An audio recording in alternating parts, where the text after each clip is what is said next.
I pledge allegiance to the flag of the United States of America and to the republic for which it stands, one nation, under God, indivisible, with liberty and justice for all.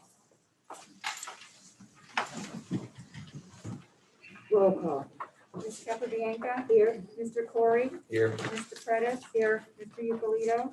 Ms. Papiano. Here. Ms. Kona here. Mr. Kisco. Here. Mr. Minichia. Here. Ms. Richardson. Here. Ms. Toder. Here. Mr. Aram. Here. Mr. Barlow. Here. Ms. Ferguson. Here. Ms. Harold. Here. Ms. Klemazewski. Here. Ms. Lubanski. Here. Ms. Schulte. Here. Mayor Carbone. Thank you.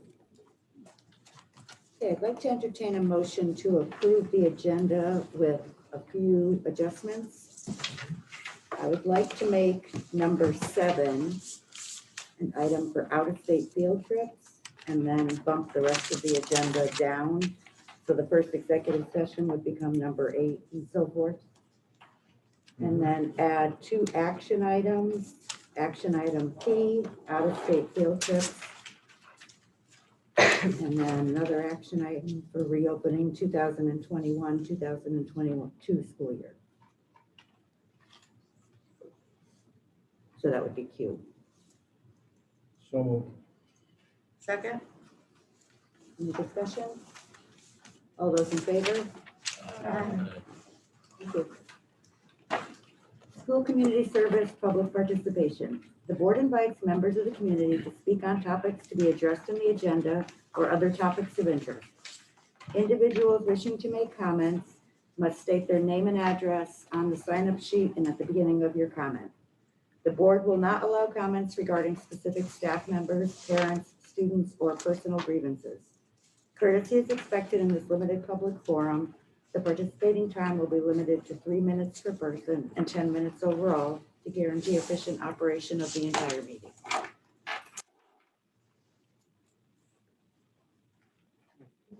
Thank you. New setup, we're trying to get used to it. First meeting we've had in person.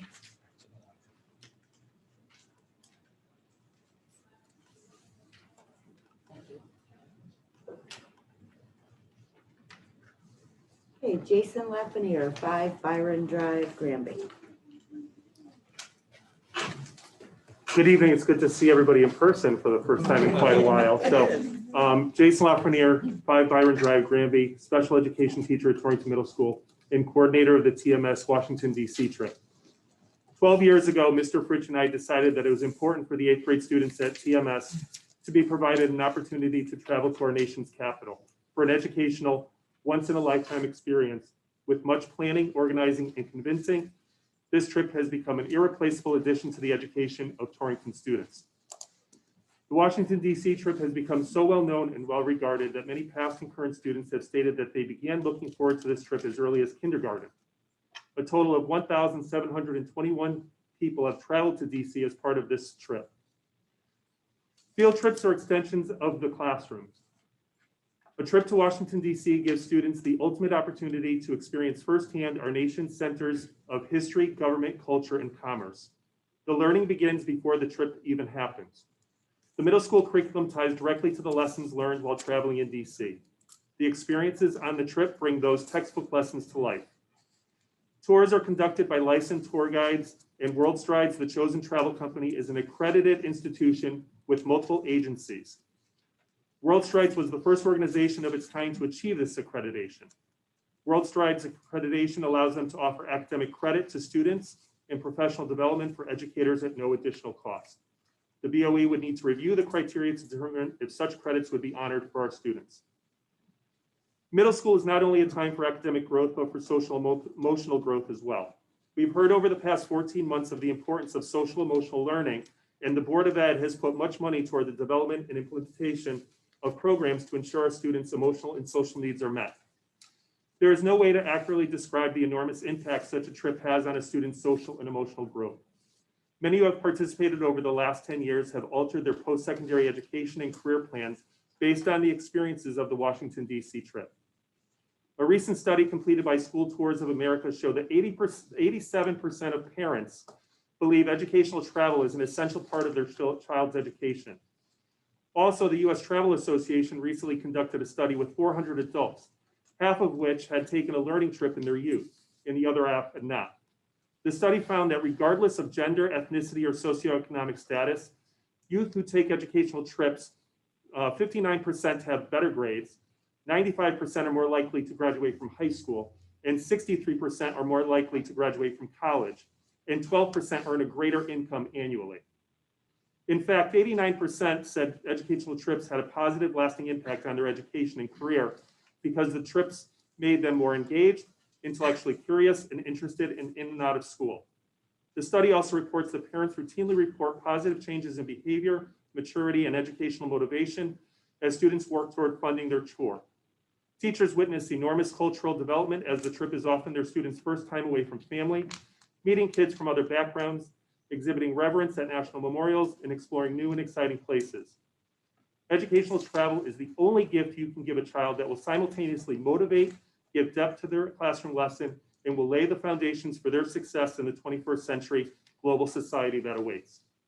None of this should be a shock to any of you. The reason I bring this forward is that since November of 2020, a field trip application was provided to district administration for approval for a May 2022 trip to Washington, D.C. for the current 7th grade. The proposal is for the 2022 8th grade class to attend the 4-day, 3-night trip from Tuesday, May 24th, 2022 to Friday, May 27th, 2022, the week leading into the 3-day Memorial Day weekend. This has been the time frame we have done the trip for the last 9 years. At the November 4th, 2020 Policy Committee meeting, it was, quote, proposed that going forward, we consider running this trip during an established school vacation rather than pulling students out of school for several days, unquote. I have been asked to provide an application that puts the trip during school vacation time. I do not agree that this trip should be run during a school vacation for the following reasons. April vacation for the 2022 school year includes the Easter holiday and the Cherry Blossom Festival, which would make DC a very, very busy place. Doing the trip once school is out in late June, July, or August is a health concern due to the heat in DC. Families who can afford their own family vacations are now made to choose between a family vacation or allowing their child to go on an educational school trip. Families who may not be able to afford their own family trip will do whatever, regardless of when the trip is, to ensure their child can go. Such a trip levels the playing field for disadvantaged students by offering unique opportunities for learning.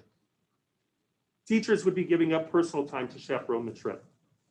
Taking place during school time, this trip has not created a financial burden to the Board of Ed apart from Board of Ed's own policies.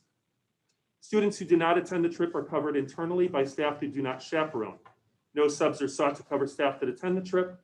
Students who don't attend are given the opportunity to go on a 1-day trip to New York City. Activities over the 4 days, for those who don't go, revolve around Washington, D.C. and cover each of the core areas of science, math, English language arts, and social studies. It has been mentioned that no other groups go during school time. However, no other group or club offers a trip to the entire body of entire class of students. The DC trip generally has about 50% participation, but all students are invited and eligible to join. 4 days in Washington, D.C. or any field trip is literally an extension of the classroom. The lessons are invaluable. The deadline for early registration through World Strides ends on June 18th. Waiting so long to possibly approve this trip has put families at a disadvantage. They have less time to decide about traveling and to pay for the trip. It would be a shame to end this trip. It is the highlight of the school year for everyone who is involved. Should the Board of Ed decide that this trip cannot happen during the proposed dates, I do not see a viable option for the trip continuing. In a time when so much has been taken away from so many people, a trip like this will help to restore a sense of normalcy. It would give students, families, and staff something to look forward to and work toward. As always, I thank you all for your time, for your consideration, and for your support and for your dedication to the students of Torrington. I ask that the Board of Ed approve this trip as initially proposed so I can move forward with getting parents information or communicate to many parents asking that a trip is not happening. Thank you for your attention and support. Thank you, Jason. Angelo Calabrese. Good evening. Angelo Calabrese, 155 Apter Drive, Torrington. I'm a teacher at the Torrington Middle School. First, thank you, board members, for your selfless service to the school. Thank you, all of you, for all the skills that you provide for the school. It is imperative to support the TMS Washington DC trip and to schedule it during school days. The trip fosters development for the students who attend and the students who do not. Each year, the trip is uniquely educational. In 2015, students met a 96-year-old Tuskegee Airman. History hit home in 2019 when the Vietnam Wall, when Sierra Martinati found and etched her relative's name on paper. That same year at the Pentagon, Lieutenant Colonel Winters commended students for the tolerance that exists in their generation. Winters added this academic challenge. My 6-year-old can already code in Python, and she's gonna smoke you. One more lesson, if you use technology just to play, that's not the best use of time. We teachers send these same messages on a daily basis, but I admit it's much cooler coming from a powerful voice from the Pentagon. In terms of life experience, for some students, 4 days is greater than 176. We're better to feel the lessons of history like the Holocaust or the African-American history. Meanwhile, students who do not attend the trip have unique opportunities. They typically have the option of a one-day New York trip to the USS Intrepid, 9/11, etc. As for the other days, students have opportunities that they could not have with a full school and rigid periods, including team building, content-based escape rooms, geography and spelling bees, and extra STEM labs. One year, while students on the trip attended the Holocaust Museum, students at TMS watched a documentary about children who escaped Czechoslovakia before the Nazis came. Once all students were back at TMS, they attended an assembly with Ivan Backer, one of those children who escaped Czechoslovakia. Every student benefits from the academic flexibility that this trip creates. Here's the issue. We would weaken the ability for students to attend the trip if we offer it on non-school days. During April vacation, which is especially pricey in DC and therefore potentially more exclusive, students would have to choose school or family. Large middle school functions are best left to the school year. It is not comparable to much smaller trips featuring older students. The trip has a higher volume of lessons than an average school day can hope to have, so it belongs within a school week. The trip does not adversely affect the Smarter Balanced Assessment because it takes place after testing. The DC trip is a model for our schools. Tardiness is not an option in DC. Students are much less sedentary. Nobody skips breakfast. Students budget their money. 160 students will be sitting at a restaurant in our nation's capital, and not one of them will be wearing a hat because Mr. L and Mr. Fritsch teach them that it is a sign of respect. In DC, we honor our students with wreath-laying duties or by selecting them to question our senators. We need to give parents and guardians more opportunities to be involved in our school, not less. And in DC, parent chaperones are essential. The 4 days are one big lesson in social emotional learning. In 2018, I saw a woman point to our students and tell her child, "You better behave like that when you're in 8th grade." That's a great school day. The DC trip is a time to grow while seeing academics at city speed. It is class time and should remain as such. Thank you again sincerely for your service. Thank you.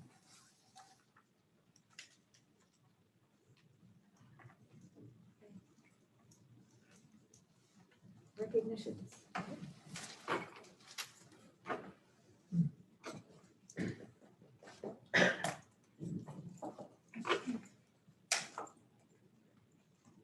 Is there a caller line? Is there anyone on the caller line? No, there's no way. I would have said something, no worries. I can't begin to tell you how excited I am to have people here again, or students, or parents, or staff members, to do the recognitions. It's my favorite part of board meetings, and it's a great way to kick off our gatherings and our discussions about what's going on in the district. So tonight we have the honor of recognizing, once again, our middle school program, which has been recognized for many, many years for their unified sports. And those folks who year after year work so hard in this program and really make it an award-winning program are Henry Marchand, Sue Diafario, and Tara Diorio. So I just want to share in the reception that they had that happened through CIAC, they were acknowledged for unified soccer, basketball, and even fishing, which is a very unusual program for the unified sports. Great bonding experience for our students and our staff to be working together. Your hard work, your dedication truly makes our students better people helping them understand how to care for one another. So very, very extraordinary. I just want to acknowledge those folks. If you could come up, we could do an elbow bump. Usually I end up doing hugs, but I'll be good. So Henry Martian. Not allowed. Seriously, I'm sorry.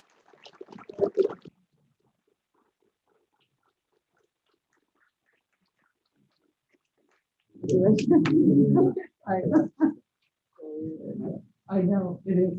Thank you. Thank you. Thank you. I appreciate the picture, Elsie. I know, right? Yes. Thank you, thank you. This year, we had an extra special honor. We had a student who actually won the essay contest for Unified Sports Program, which is really extraordinary. And I got to listen to some of his words of wisdom. It was very inspiring. He gave us an uplifting message about focusing on what we can do rather than what we can't do. That's a life lesson for all of us. And this is Jack McCoy, who's an 8th grader at TMS. He says that getting to know these incredible athletes in the Unified Sports Program has really changed his life. He has found joy in playing and celebrating the game. So it's the relationships that really helped him learn and grow. I'm honored to give this award to Jack McCoy as an inspiration and a great role model for adults and students. Come on down.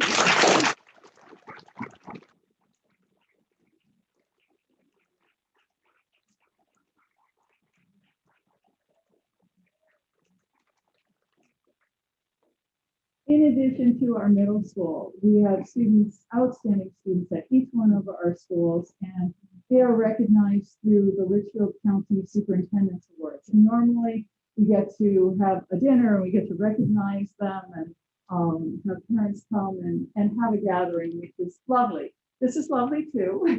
And we also got to memorialize some of the things that I'll be sharing about students this evening. With a link. So you'll get the link so you can show it to families and you can see the wonderful things that were said about your child or about your student.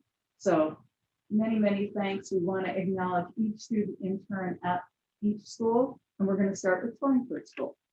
At Torrington School, Michelle Ahrens is a student who has a passion for learning both in and out of school, always going above and beyond. While remote learning, Michelle has persevered, attending all live meetings and acting as a role model for others. Outside of school, Michelle is active in the community. She's been a Girl Scout since kindergarten and participates in our local soccer league.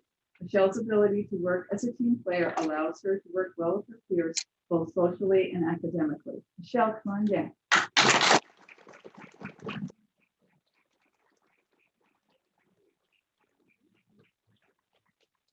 Wow. Moving on to Vogel Wetmore.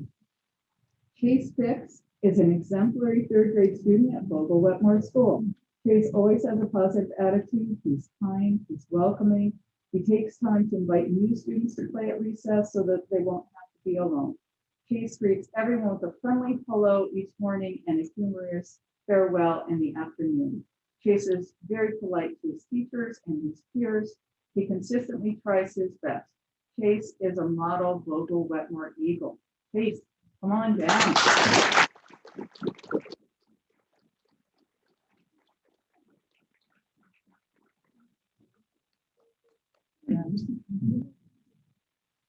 At Forbes School, Avery Mazziking is a 5th grade student who goes above and beyond in all of her subjects.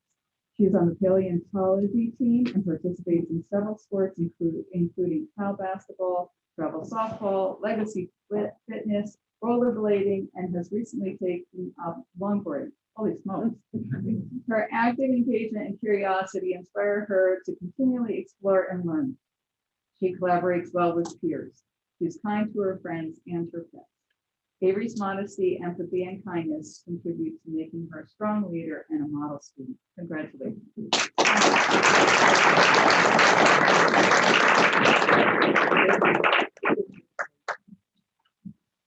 At Southwest School, Lily Artrup is dependable and an outstanding role model for her classmates.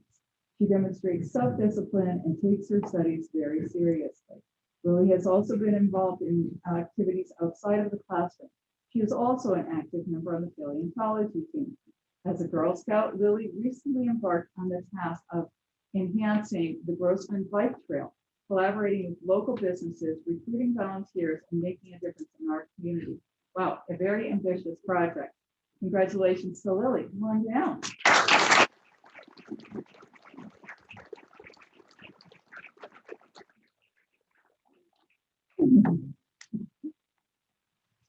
Torrington Middle School. Michael Ahua is a model of consistency and character. He has maintained excellent grades and perfect attendance while being a humble leader for his peers. That's no easy feat, perfect attendance this year, just think about that. Michael is Vice President of the Mayor's Committee on Youth and a valued member of the school band. He also excels in football, basketball, track and field. Teachers describe him as one of the hardest working students they know. Michael's kindness and optimism, combined with his achievements, make him a role model with a bright future. Michael, come on down.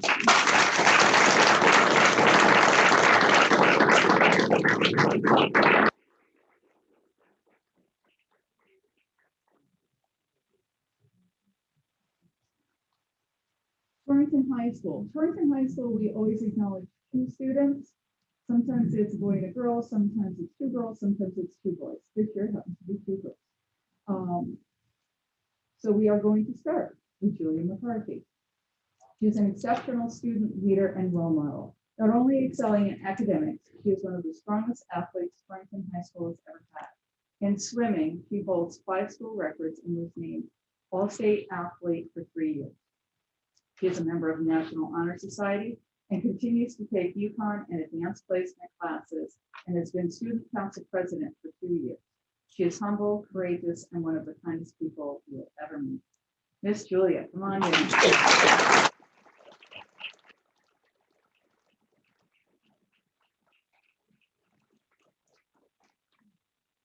And last but certainly not least, Billy Curry. She's our valedictorian for Torrington High School's class of 2021, which is an honor she worked incredibly hard to achieve. Billy has taken advanced placement in UConn dual enrollment classes. She is shy but fierce, kind but driven, and a role model for always doing the right thing.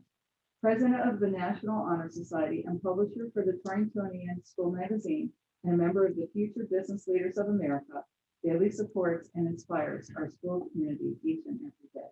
Congratulations.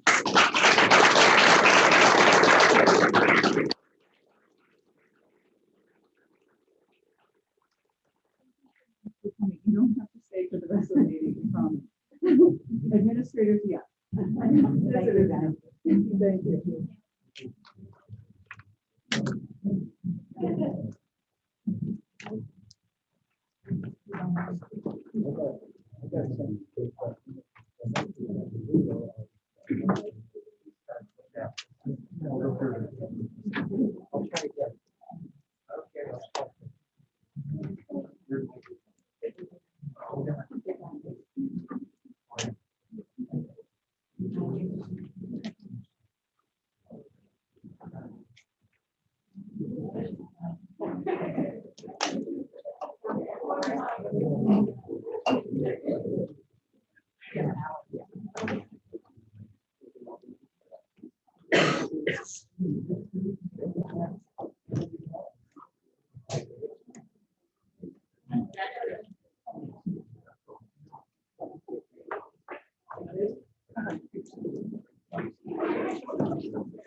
Please wait.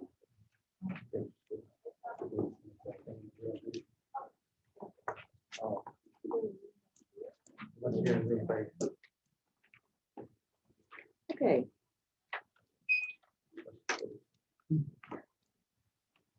I would state field trip.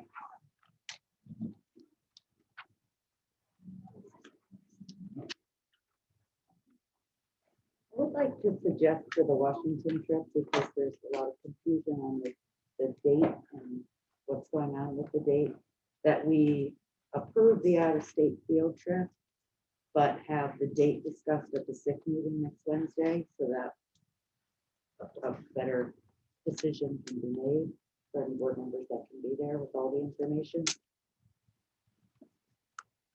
Go ahead. What is this regarding? The Is it just- Washington DC. What field date It's trip. just Washington, right, I know what. Well, yeah, there's yeah. another one too. It's all out of state field trips come to the board in May. Yeah. Typically, Okay. that's for our policy that's when we're supposed Got to it. come to the board. I don't know if you have anything, because there's two trips, right? There's the, There's one that we just got today from JROTC. Yeah. That's not out of state, but it's an overnight. Yeah. So we'd like to just. Is there any, what else do we need to know other than considering, taking into consideration what Jason and Angelo told us? Or Well, what so- their plea was? so the board had brought up at a meeting. I remember that. They would prefer that it not be during the school days, so that it get moved to a vacation or summer. Right, so is it a matter of taking a vote on that, or is there more to talk Well, that's what I'm about? asking. Do people want to discuss it further at school improvement? Okay. And then they can make a recommendation. But then would it have to come back to the board? Well, I'm again for thinking we another would just vote? schedule a special meeting for after school improvement on Wednesday, because if they're looking at that date of the 19th, we would need to not wait until our Right. next meeting. Gary and then Sue. Where should it fall? Should it fall at school improvement? I don't even remember the vote. I wasn't paying attention, I don't think. Listening to what I heard tonight, I would be on their side, but I may have been opposite that the last time. Is it school improvement question or is it? Well, because the original question, I think that was brought up, I think it was in school improvement. I could be incorrect, but there was concern about the kids missing that number of days in eighth grade. Right, I think that was back in John. November. John and then Jess, sorry. And we have also heard. Sue, I'm sorry. Sue first, then John, then Jess, sorry. It was back in November, it was a regular board meeting. And I think it came up when Jason approached us to talk about whether or not this year's trip would go forward. But rather than have to meet on it again and discuss it and then have a special meeting and then vote on that, I don't have a problem with, if you want to take a poll, discussing it and deciding today. I think we have all the information that we need. We know about the trips. I agree wholeheartedly with what they're saying. But I'm just putting it out there rather than having to meet two more times to talk about what we've already talked about. John and then Jess. Well, it's legitimately a matter for the school improvement committee, because as we heard tonight, it's a part of the curriculum, vital part of the curriculum. Sure. We certainly need to give it that kind of attention. And there has been enough question about the scheduling, because it's an awful lot of time away from school for one group of kids. And there might be other ways to do it besides take it out of the school week. And this is what we would discuss further in the school improvement. I think how it came up initially was because it had been brought to us the idea of including this year's ninth graders. If there was a trip, because this year's ninth graders were the eighth graders that missed the trip last year.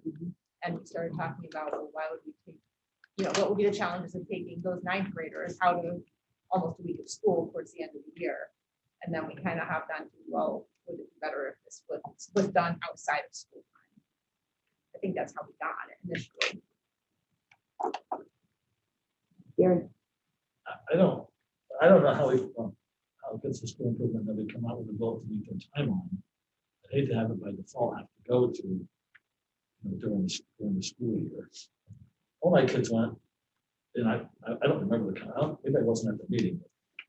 I must have been. But listening to what they're talking about, knowing all 6 of my kids went to it, didn't hurt them. Ended up doing well. It really doesn't hurt the kids that are behind either. It certainly was a great program for them.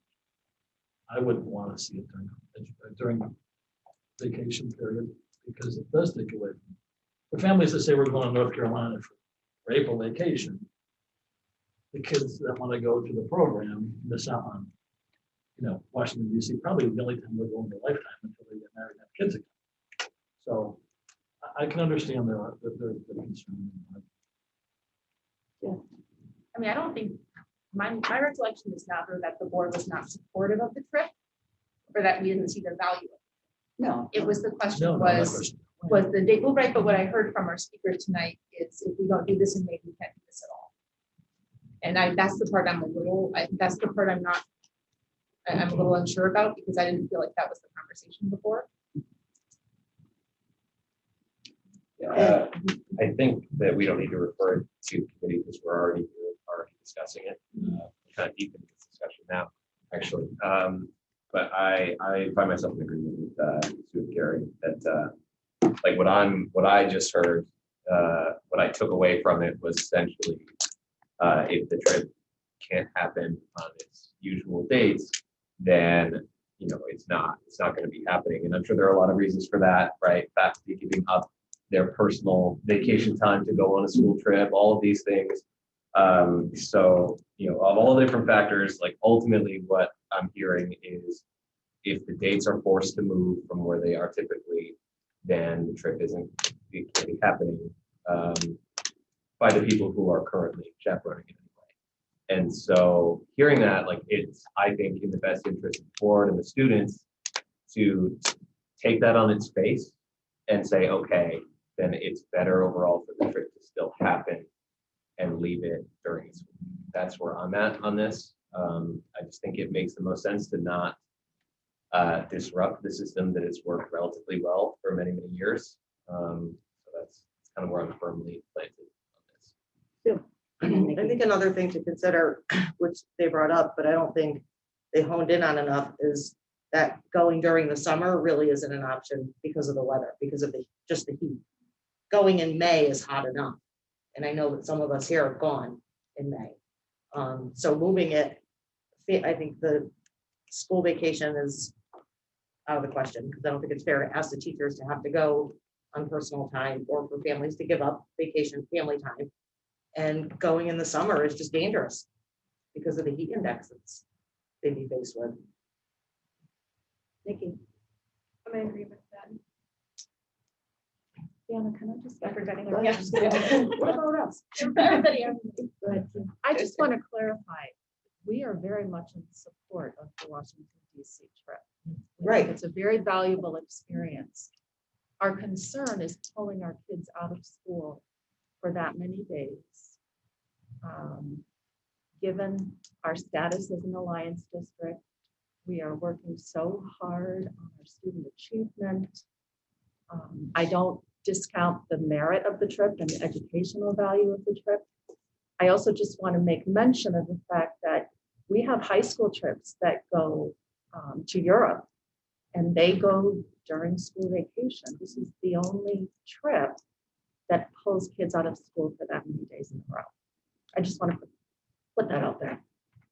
But it's my understanding that the high school trips that go outside of the school year are not based particularly on any curriculum. Oh, no, they are. They are. They're, the English department takes, their kids to England to see the birthplaces of the authors that they're studying. They're all curriculum based. Sue and then Gary's. I have a couple questions on as far as the high school trips go. I think again, the part of the consideration should be the weather. I don't know if everybody is in agreement with that, but I don't think they're faced with the same weather situations that they would be in Washington. And are the high school trips as structured and as rigid in the education format as the Washington trip is? Yes, they're also highly structured, tied to curriculum, tied to standards. Because I know kids that have gone on the high school trips and it's a little looser than the middle school. Not saying that it's not as educational, but I don't think that I think it's more of a vacation than it is an educational trip. Well, I haven't been, but that's not the way that it's proposed to us. We get the same form from everybody. I'd like to think that we would do it for And we're guessing that the kids aren't gonna learn. Like I said, all my 6 kids went. One ended up being in politics, worked for the Senate, and now he's deputy commissioner. It was probably the best trip he ever had, and I doubt his mother would let him go for vacation if she would have wanted to go to the Bahamas with him, wherever his mother would take them at the time. We don't have any, in my opinion, it's kind of like a snow day. You know, we don't want to, why change what's working? And for how many years has it worked well? I don't know if we have any data to say that kids are going to be any less better off educationally if they're gone for 5 days. In fact, there might be an argument that they're better off educationally. So to just assume that from my standpoint would be a mistake. Well, it's just the point of clarification, because I don't want the administration getting beat up for this. I'm not- no, I'm because not- Oh, no, not at all. originally No, done here. that's not, I'm not trying to. Part I of don't the- feel like that. Part of the Okay. discussion that originally was also 50% of the kids, but the other 50% of the kids aren't getting what they would be getting. if it wasn't there. So that was just another point of the discussion amongst the board, just to. I mean, I'm not convinced by the whole April vacation. My family wants to go to the Bahamas thing because most of our kids can't afford to go to the Bahamas. And kids that participate in spring sports or have jobs, those kids don't go away on April vacation often either. So it's a choice. It's a choice for families regardless when you do it. I'm curious because 2 of the reasons that Jason and Angelo shared was, one was that it may cost more in April because of demand, and 2 was that there would be staff willing to go on the trip if it was on April vacation. Do we know if those are both, like, do we know that for sure? Or is that just these are problems that might pop up if we did? Jason had shared with me that the staff would not be willing to travel on their own time. But that was a conversation we had quite some time ago. Yeah. Yeah. I don't know the answer to the question about the cost. I didn't want to take up too much of your time, but that was based on some research of hotel costs, things like that during April versus May. Sue, and So actually, one of the things that I was gonna say, and just brought that up as far as the, Gary's reference to the trip to the Bahamas and so on. I think we need to consider too, being, to your point, Sue, in Alliance District, a lot of these kids will never have the opportunity to go if it's not part of this program because of the discounted rates, the supervision. I think a lot of the kids that, we have a couple scholarship kids, they have the opportunity to do fundraising, things like that. I don't think a lot of them would be able to make it if it wasn't for, or ever be able to go to Washington DC if it wasn't for this. Let me qualify my statement. I was poor when my kids went. Poor and then sleeping on couches, so. well, Ed, and then Joe. Just a couple quick things on the whole idea that people might give up their off time to go on a trip. I would just say consider whether you would do that. If my boss suggested to me that I were to give up a vacation to work, I would laugh in his face, and I'm not even a youth.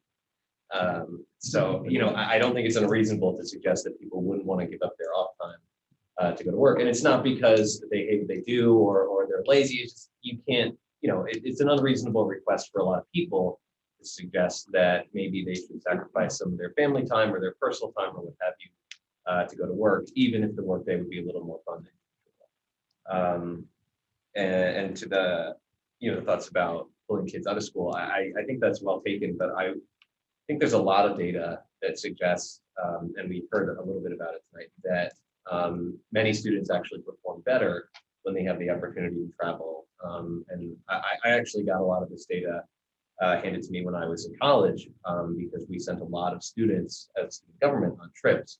And I don't usually talk about being in student government because it didn't really matter all the time.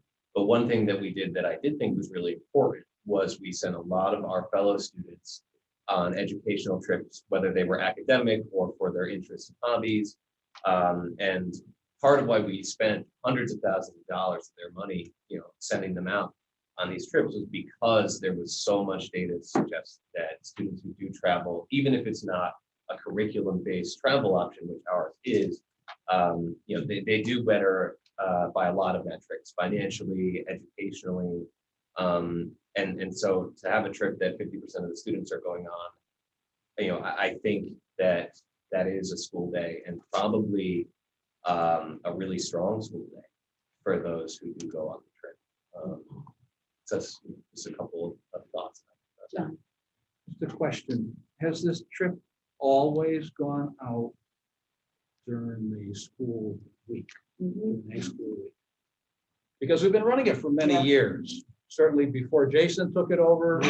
Oh, yeah, No. my kids went to Washington, Okay, there was a long break, there was a long gap, so so I that don't may know. well be, but the point is, it's not dependent on any particular set of people. And I'm just wondering if it's always been done during the school year or not, if anyone here knows. Both my kids went during the school year. It was during April, both of them during in a regular yours. week. April April, for vacation or? during vacation. During vacation. Yeah, during the April break. Yeah, that's what I With the remember. middle Yeah, school? that's what I remember. With middle school? One was a middle school, one was high school. Jess. I think the trip has a lot of value. I think that educationally it would be better if it didn't take place during the school year.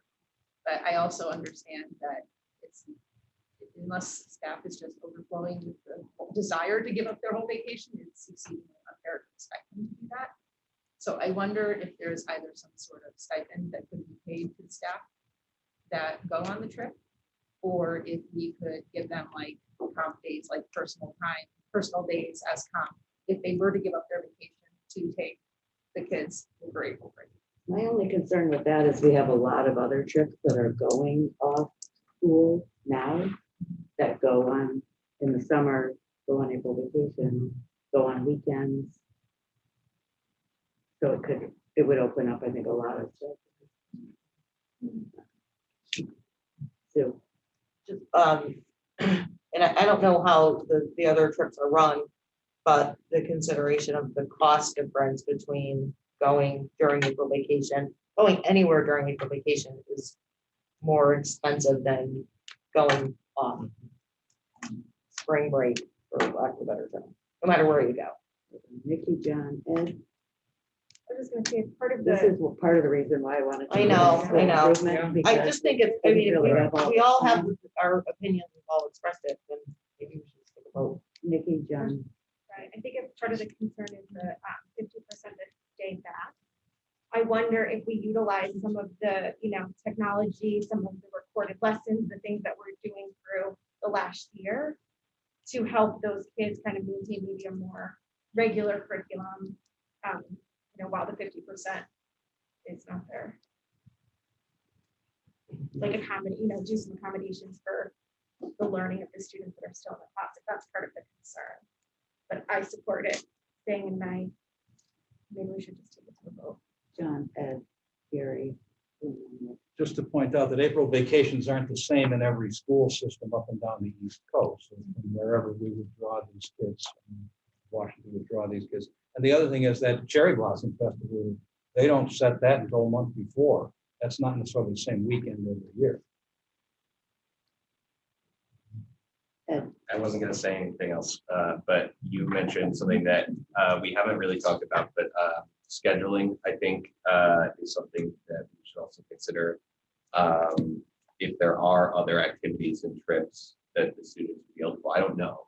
But if there are during the April break, then moving it there may also sort of force them to choose between two opportunities that they might otherwise take advantage of both. It's mostly the high school, so I might go. Is it mostly the high school? From high school people who are Yeah. living about this. No, I don't know. I'm saying, Yeah, I think they're completely Why? different trips. It's high school kids versus middle school Okay. kids. Like, I take my business pretty simply. This, I don't know whether we're gonna fix something that's not. Unless somebody can tell me it's broken, then why would we want to fix it? Because it's really making a change to something that's been working will only create more consequences down the road, unexpected and unintended, whatever they may be. Whether it's the wrong schedule, whether it's the inability to get the number of students desired, getting people to work. Again, 6 kids went. All my kids went. I Actually, my wife went to 2 of them as a chaperone, or maybe 1 of them, but it was wonderful. And again, you know, No, I mean, at that I know time, I'm I'm just saying saying at that it's not. time, it didn't make a difference to them. I think they actually did school while they were. Well, I think I for might the be wrong. kids that are going, I don't think anybody's concerned about the kids that are going. It's all the kids that aren't going, I think is part of the concern. From what I remember of What what we does it have to discussed, do, whether it's April or May? because they wouldn't be in school. So Right. they're losing 4 days of regular instructional time, 50% of the kids. That was what was originally brought up by the board when this discussion originally happened. If that's no longer a concern of the board, then we can move and decide that Right. keep it in May, the 50% of the kids that go, with the understanding 50% of the kids that don't go is no longer a concern to you. To Ed, John, and then we're either gonna decide to move this to school improvement or move it to a vote. If we still have another field trip we have to discuss. yes. Go ahead, Sue. Forgot my point was. What threw me off? I think it was, yeah, go ahead, John. My turn? Go ahead, John. Okay, so the teachers who go as chaperones teach different grade levels besides 8th grade too. Okay, so when the teacher leaves, there might be other class levels that have to have a substitute teacher. Only 8th grade teachers that go. So nobody goes as a chaperone who has class teaching responsibilities for any grade level, any place. Unless they're a parent of the student going and they can't go on the trip and they take that time, they request that. That's not what, that's not. There's no, So this year we had multiple teachers from different schools that had kids going on the trip. not and they that were paying to go as parents on the trip. They requested the time Personal off and time. they got the time off. They chose. 4 days. Out of their classroom. Correct. Can I just clarify one other thing? I know that we're not really supposed to speak, but as Right. far as April, it not being viable, I have April vacation plans every year. So as the organizer, I would not be able to do it in July. And that's why I'm saying that it's not a viable option for me. Is that I have personal time. My husband does not have a schedule like I do. And it's the only time that we can go to do things, as a family. And so that is why it would not be a viable option for me to do it during the April vacation. That doesn't mean someone else couldn't pick up the trip.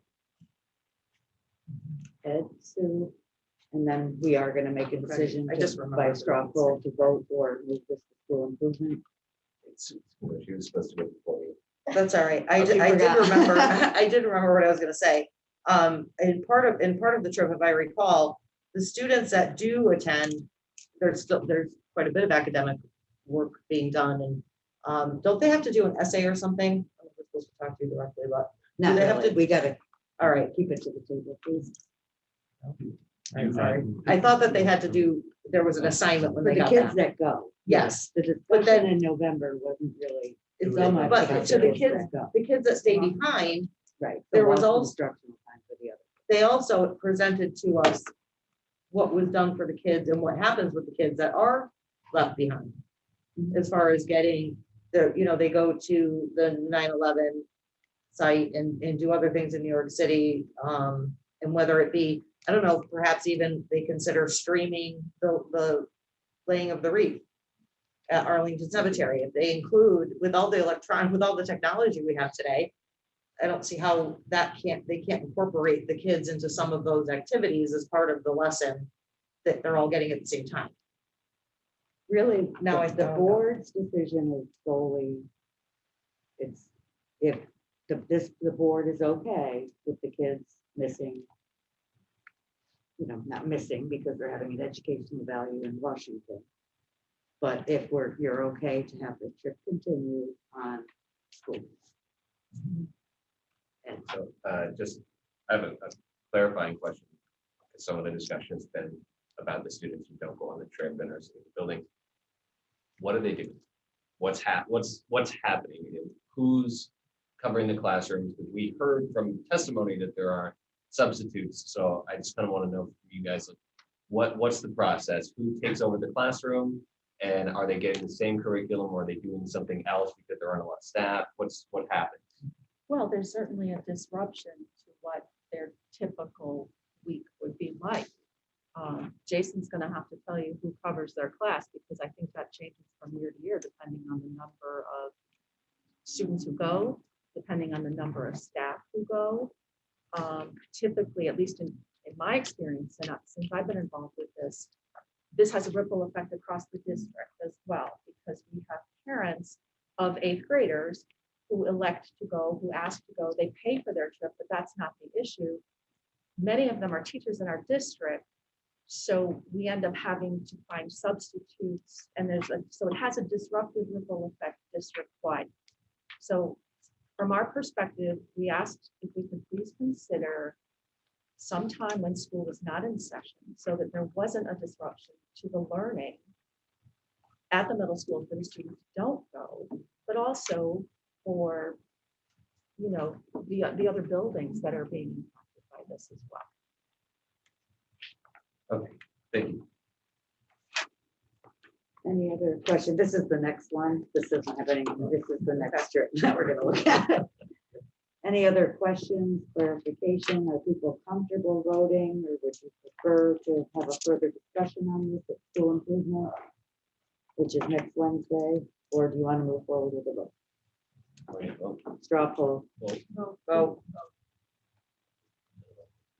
Against voting? Kathy?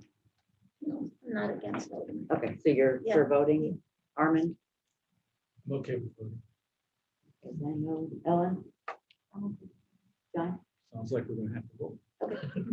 Just checking with you all. If you wanna, I just want to, if I may, just ask you some quick question. I just want to ask a clarifying question.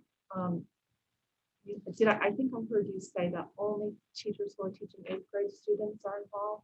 That's, yes, as far as teachers, there are some support staff that do go when we were more grade level based. That's not necessarily the case. So structure of the building has changed, but generally and always it has been that it's 8th grade teachers who are going, and it is 8th grade teachers who don't go that are then covering the classes and the students who stay back. So classrooms are combined to allow for the periods to take place and the extra the activities that are planned to take place.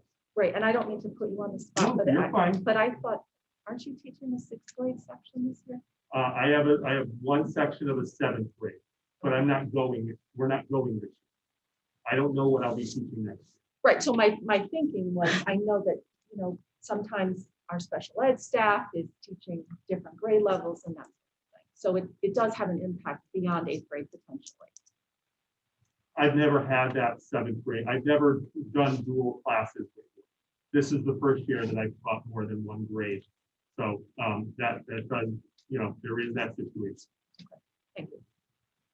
For one class. and just to make it, no one is questioning the validity of the trip or the merit Not of the at all. trip. It's a really great trip. But just for information, I'm trying to remember because I know we got this and we thought we could find it, but how many staff members, is it 10, 12? How many staff members It go? depends on the number of students that go.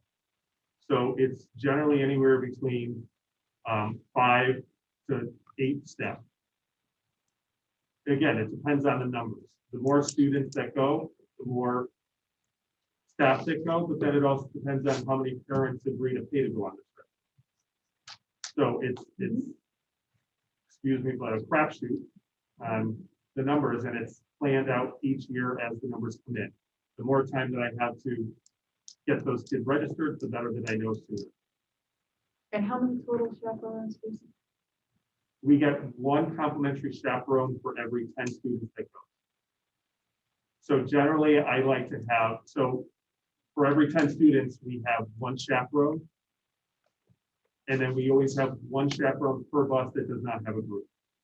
So if you have 160 students, we're taking 16, 21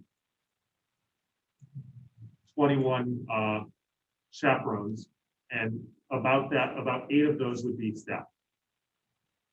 Again, I can't, it's not an exact number because it depends on which staff members are, who's out willing to go, who's able to go, and how many parents want to pay to go. The more parents that pay to go, the less staff that I need. Go ahead. You said 5 to 8 staff, that's 8th grade staff, or counting if Eighth grade staff. I teach high school, but I have a child. It's 8th grade. If there's someone is outside the building as a staff member, they're not considered, and this is something They're that not I've had to considered learn. staff. Gotcha. That's something that I've had to learn over the last couple of years and having conversation with Sue and Kim. And it was something that we changed practice because that wasn't the practice, and having Kim, who does a great job of it with HR, taught us that. So we've changed that practice. Thank you. So a lot of teachers want to go, how many personal days do they get? 2. How do they go? That's my question. Yeah, that's. So we shouldn't even consider that. They should be allowed to go That shouldn't be a discussion. outside of the 8th grade. I mean, if the teachers only get 2 days, then the children can go, in my opinion, the children should go. But certainly the teachers just can't, as parents, take time off. Don't. So what do they use? Right. And so what we're trying to, in fact, that makes my argument even better. We're going to penalize the kids that want to go that week because there are some teachers who are parents that want to go. They're going to take 4 days instead of 2. That shouldn't happen. Nice, clarify. Yeah, go ahead. Our contract allows for requests for extra personal days for the coverage to be covered by the staff. I'm not talking about the teachers that are going that are. You're talking about non-middle school teachers who have students on the trip that pay to go as a parent.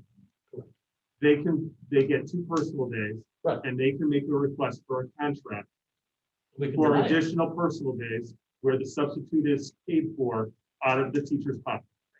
Oh, so they can, you can deny that? If there's going to be such a disruption, deny it. I mean, again, the kids should come first, Yes, not the parents. yeah, you're absolutely right. And again, the trip has incredible value. It's just that I want, we're trying to look at every turn, what we can do to try to pull back and make sure that we are turning the ship around. no, I understand that, but what I'm saying is you can't say it's okay to the teacher, parents or teachers that we're going to blanket 20 of you to go when in fact it causes this disruption that you're claiming it causes. I'd say let the kids go, but refuse the parents from going. That's all I'm saying. Again, those are the things that I would consider first. Kids first, parents second. Well, I'm just thinking if we put parameters around that piece, that would limit the disruption to all of the other buildings. You know, I think that that's the piece that that I find challenging is that it, because you're disrupting other buildings other than just the 8th grade TMS. So is that something that could have parameters? I just wouldn't want to, sorry. No. Okay, I just wouldn't want to get bogged down in the reasons why or why not that people's requests for additional time off get approved or not approved. That I think when we hit that point, that's when we're kind of at our limit.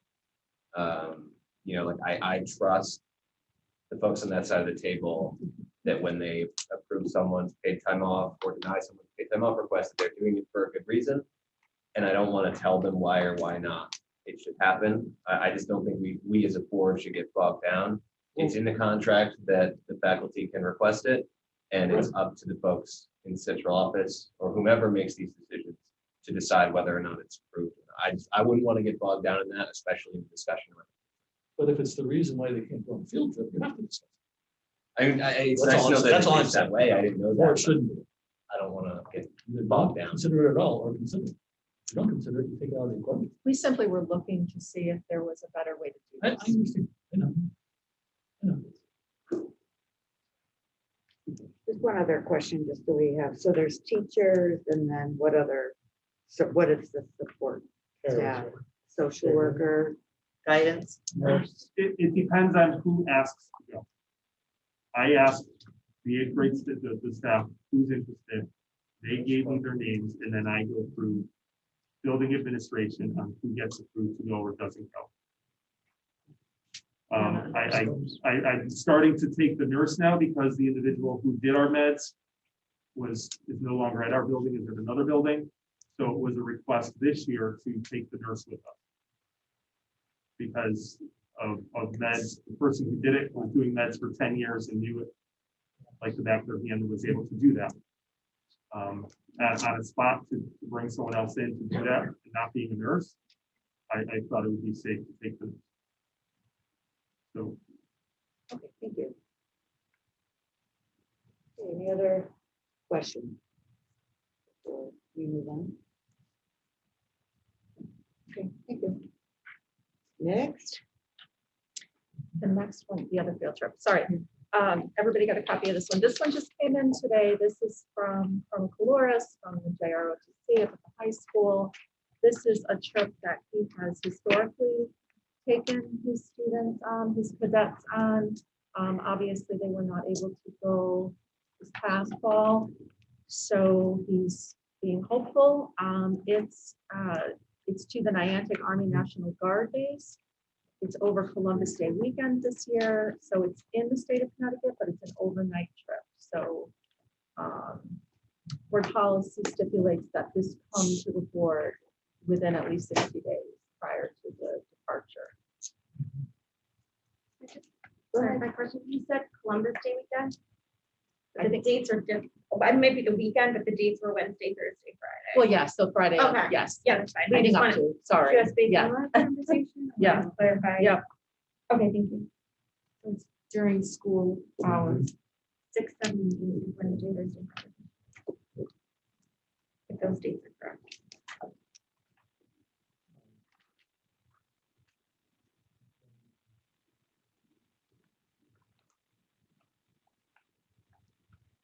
Yes. Go ahead, Ryan. So the only chaperones are the ROTC instructors. Yep, the two teachers. Yeah, and then is there ever a group of kids that that don't go?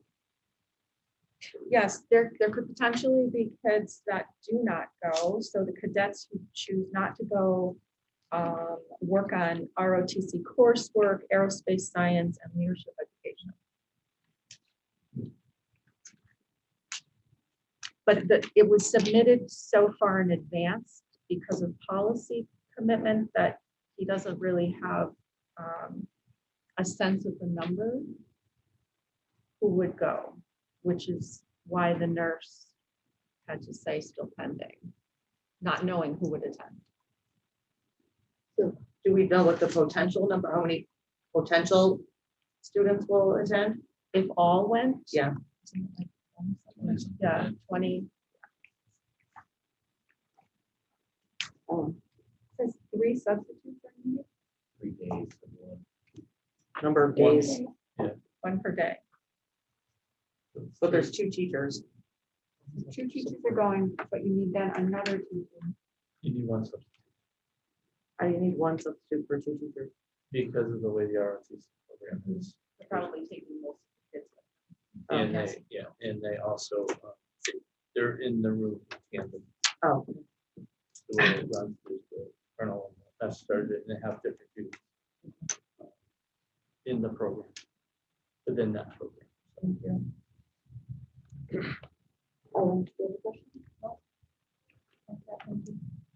Anybody else? No? All right.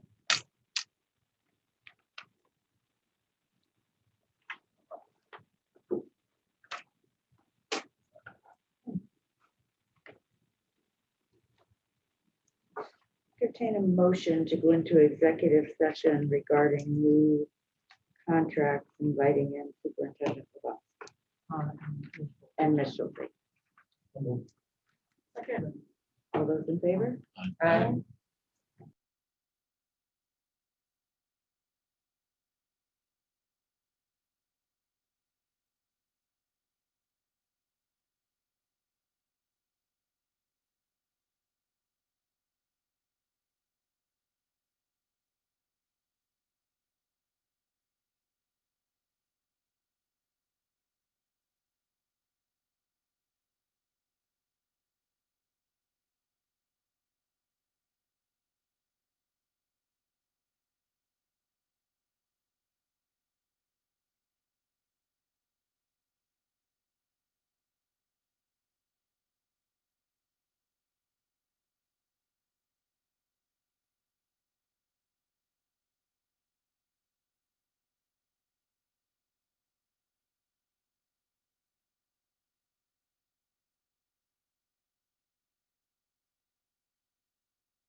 entertain a motion to go into executive session regarding TPSAA MOU, inviting in Superintendent Lebonsky and Ms. Schulte.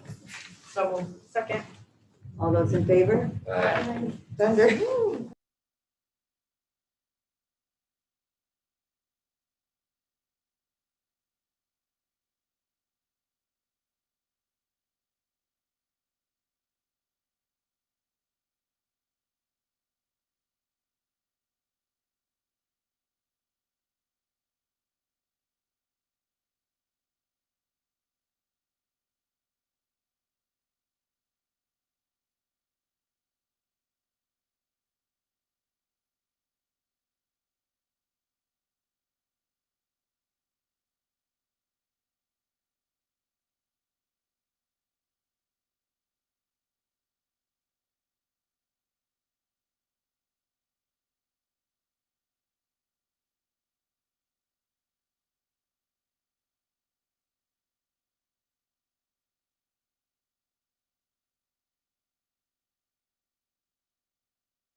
Board is in open session at 7:46 PM. All right, Superintendent's report. Okay, so we have gone from spring to summer in a blink. I just wanted to remind folks what we normally do on excessive heat days, because we still do not have air conditioning at Forbes or THS. Due to busing and out of respect for parent schedules, we would just have an early release day. I would announce that the day before or very early in the morning of. Usually we know in advance, and I'm checking with John Baglioni, our meteorologist, to figure out what's most appropriate. Hopefully that won't even happen. However, just it's pretty toasty on the top floor, as folks can tell us, nod their heads. In those Third must be buildings. like 110 And- degrees. Right, exactly. It's just crazy, especially with the humidity. But on a happier note, we're returning to some sense of normalcy. Celebrations in the schools, inside, outside. We've got prom, graduation, scholarship nights, National Junior Honor Society at the middle school, 8th grade night, field days, even if we're doing some virtual. We're ending the year on a much happier note than last year's bittersweet goodbyes. Mrs. Leversis was sending me pictures of the prom students, beautiful. The kids are so grown up so quick. And then some great ideas that came out of last year's experience. We're doing a parade for our graduates again, which is wonderful. And some new traditions. This is the first time we will hold graduation on our award-winning Ed Aram Turf Field. So we are very excited. Be careful and Very- watch your shoes, No ladies. heel. No cigarettes either. Watch it. No So- cigarettes. So I just wanted to brag about, and I'm sure Mrs. Leversis as well. These are, please take one. This is a beautiful gift from They were Jared flares. Shakes. Those No, no, cookies? nothing to eat, sorry. But they're No. beautiful wooden pens that were created by the woodworking class. Oh, they're really nice. And they are beautiful. The tips are a little covered, so you just have to work it, and then they write. They're beautiful as well. And so take your pen, take your pick, and at some point we really want to have the students combine their woodworking expertise with some entrepreneurial skills. It would be great if they could sell some of these pens and Yeah. learn how to market some Those are of the things beautiful. that we're doing. This rolls us right into some of the pathways.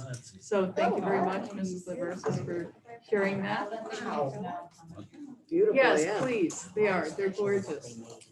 So thank you very much. There you go. And on that note, I will pass it over to OTL. If you don't have any questions, Anyone have any mostly it questions? was happy stuff. Our attention is great here I right now. know. You just lost us again, sorry. Yeah, nobody's listening. Yeah, it's all good. Very good. Listen to Sue, this is important. This is all OTL. happy stuff too. I don't have anything to pass out. No Right, presents. Just for the kids. No presents, but it's all good stuff. As Sue said, we're in a much happier place than we were a year ago, trying to figure out just logistically how we were going to keep doing our work. So right now, we're kind of shifting as we near the end of the school year. We're working on planning professional development for staff. We have some good things planned. Our major focus for the upcoming year is going to be acceleration of our students' learning, looking at what our kids, somebody said it here tonight, looking at what our kids can do and accelerating that instead of where the deficits are. It was one of the kids. Yes, Yeah. yes. Yeah. Yeah, so that's going to be the focus of our professional learning this year. We have a great opportunity, one of the PD days in August before school starts, to have this training for all of our certified staff and all of our paraeducators too. So it's going to be a great way to open the school year. I just wanted to share some of the updates on where we're at with our summer learning experience. We have a very robust plan. I mean, I've been in this district for close to 30 years, and I think this is the first time in my recollection that we're going to do something so comprehensive that involves so many children. Letters have gone out, continue to go out. We are inviting in the neighborhood of 400 students at the first round to participate. It's going to be a K-12 experience. Students K-8 will be located at Vogel Wetmore School. We're going to do some cross-age things. The K-5 experience is going to be camp-like, but infused with skills and rigor and academics. And there'll be a big focus on skills acquisition and kind of, closing some of the gaps that may have occurred. Let's see, the beauty of that program too is we're partnering with Ed Advance, and we've been looking and working with our grant writer and with our partners at Ed Advance. And what we're able to do is to provide this summer school experience, which is a 4-hour, it's 8:30 to 12:30, breakfast and lunch included, transportation included.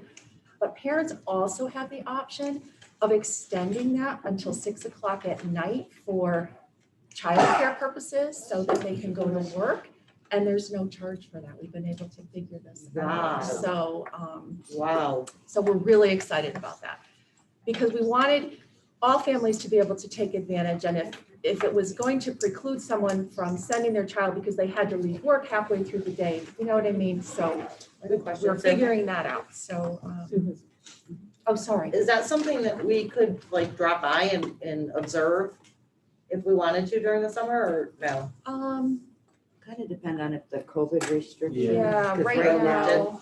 So it's still the same as being in the building, not going into the building? Right. Okay. Well, without approval. Right, So right. like we have approval to be here, Right. but that all soon may get lifted. Hopefully. But And if we'll it does, we do videotape have, some of the activities so that you can see them during oh, that would be fun, yeah.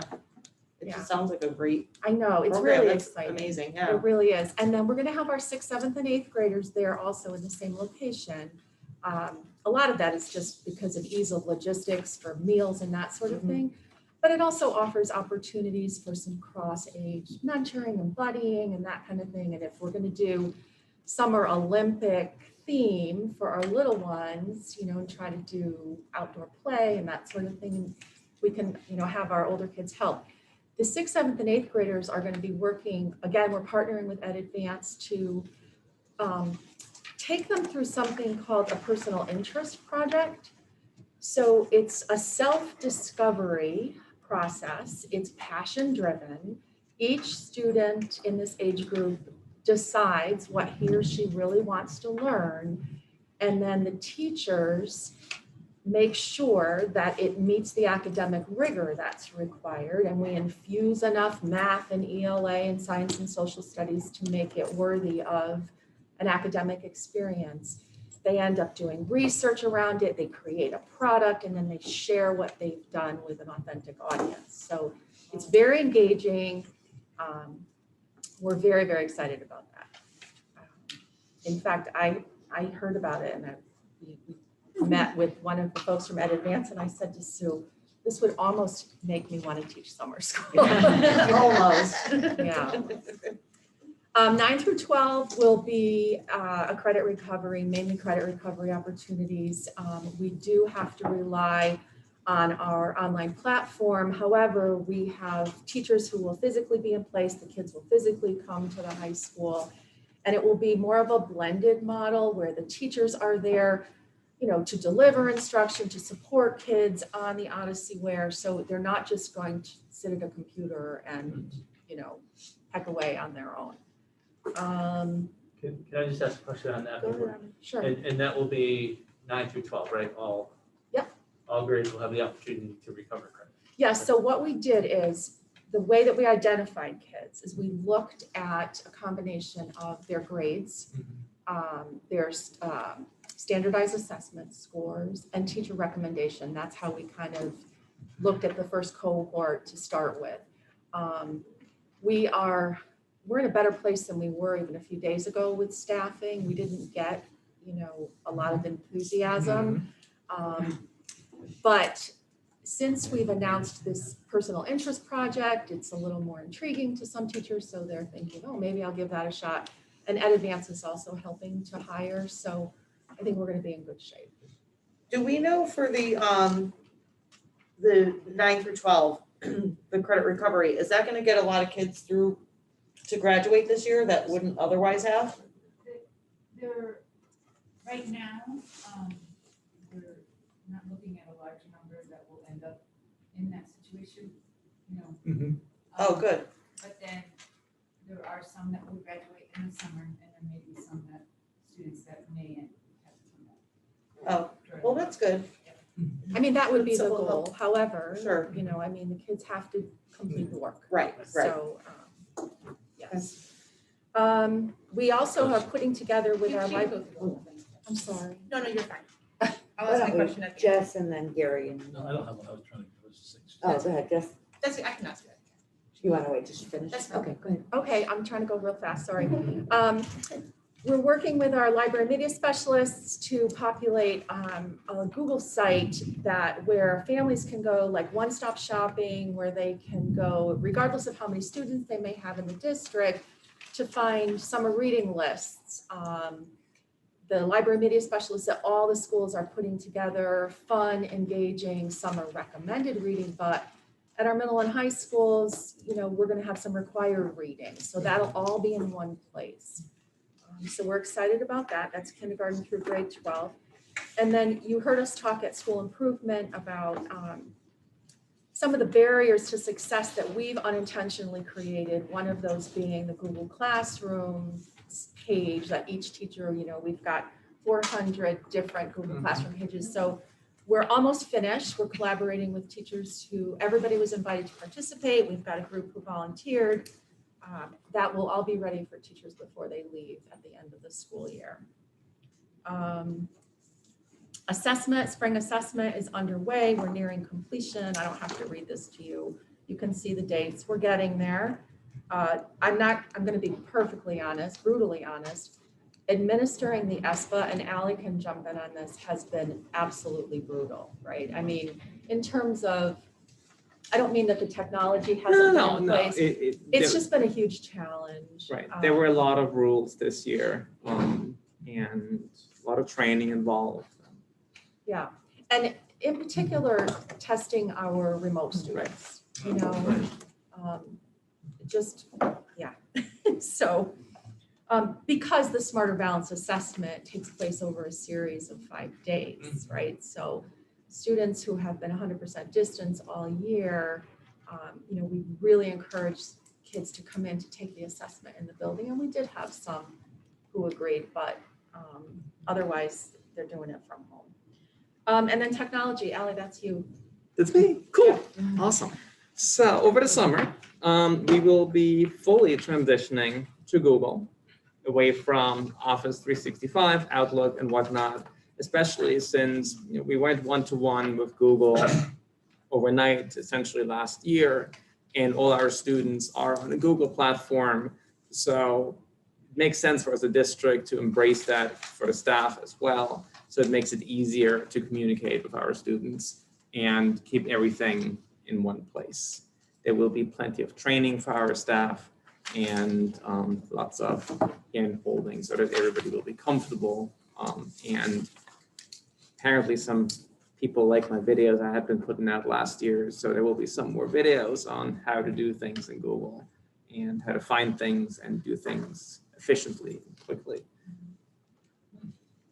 We're also preparing a full device inventory.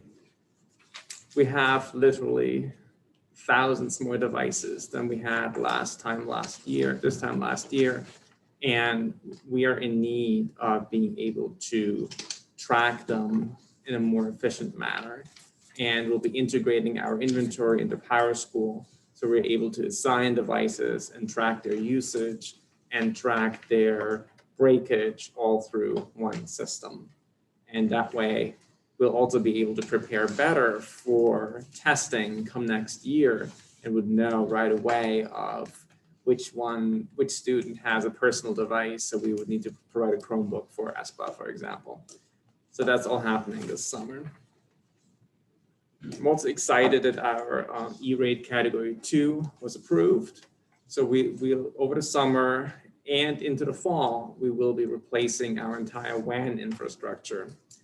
What does that mean? Right now, all our buildings are connected through leased fiber. We're leasing the equipment that's being used to connect all our buildings. With this approval, that equipment that connects the buildings will be our own. And we'll be able to see our entire network on a single pane of glass, which is the term that you've heard from me a couple of times now.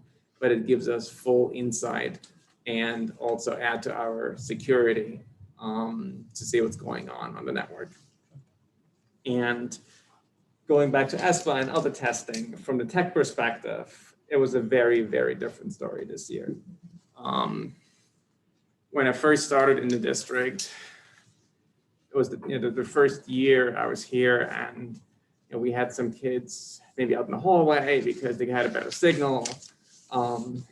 We had teachers losing their minds because they lost their test session 5 times in a row.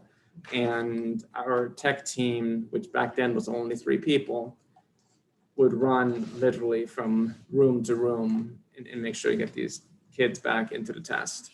So now we have a tech in every single building, which is extremely helpful to be able to address things right away, but also through grants and E-rate, our infrastructure has greatly improved. So including remote learning, the tests actually are no longer measurable on the network. The impact is that small at this point. That's all I got. Right, just one further thing to that. The other thing that we were never able to do until this year is we were never able to have students in more than one building testing at the same time. And now we're able to do that. So, our test window doesn't have to take 3 months, right? Yeah. Okay, any questions of Sue or Ally? Just up first, just up.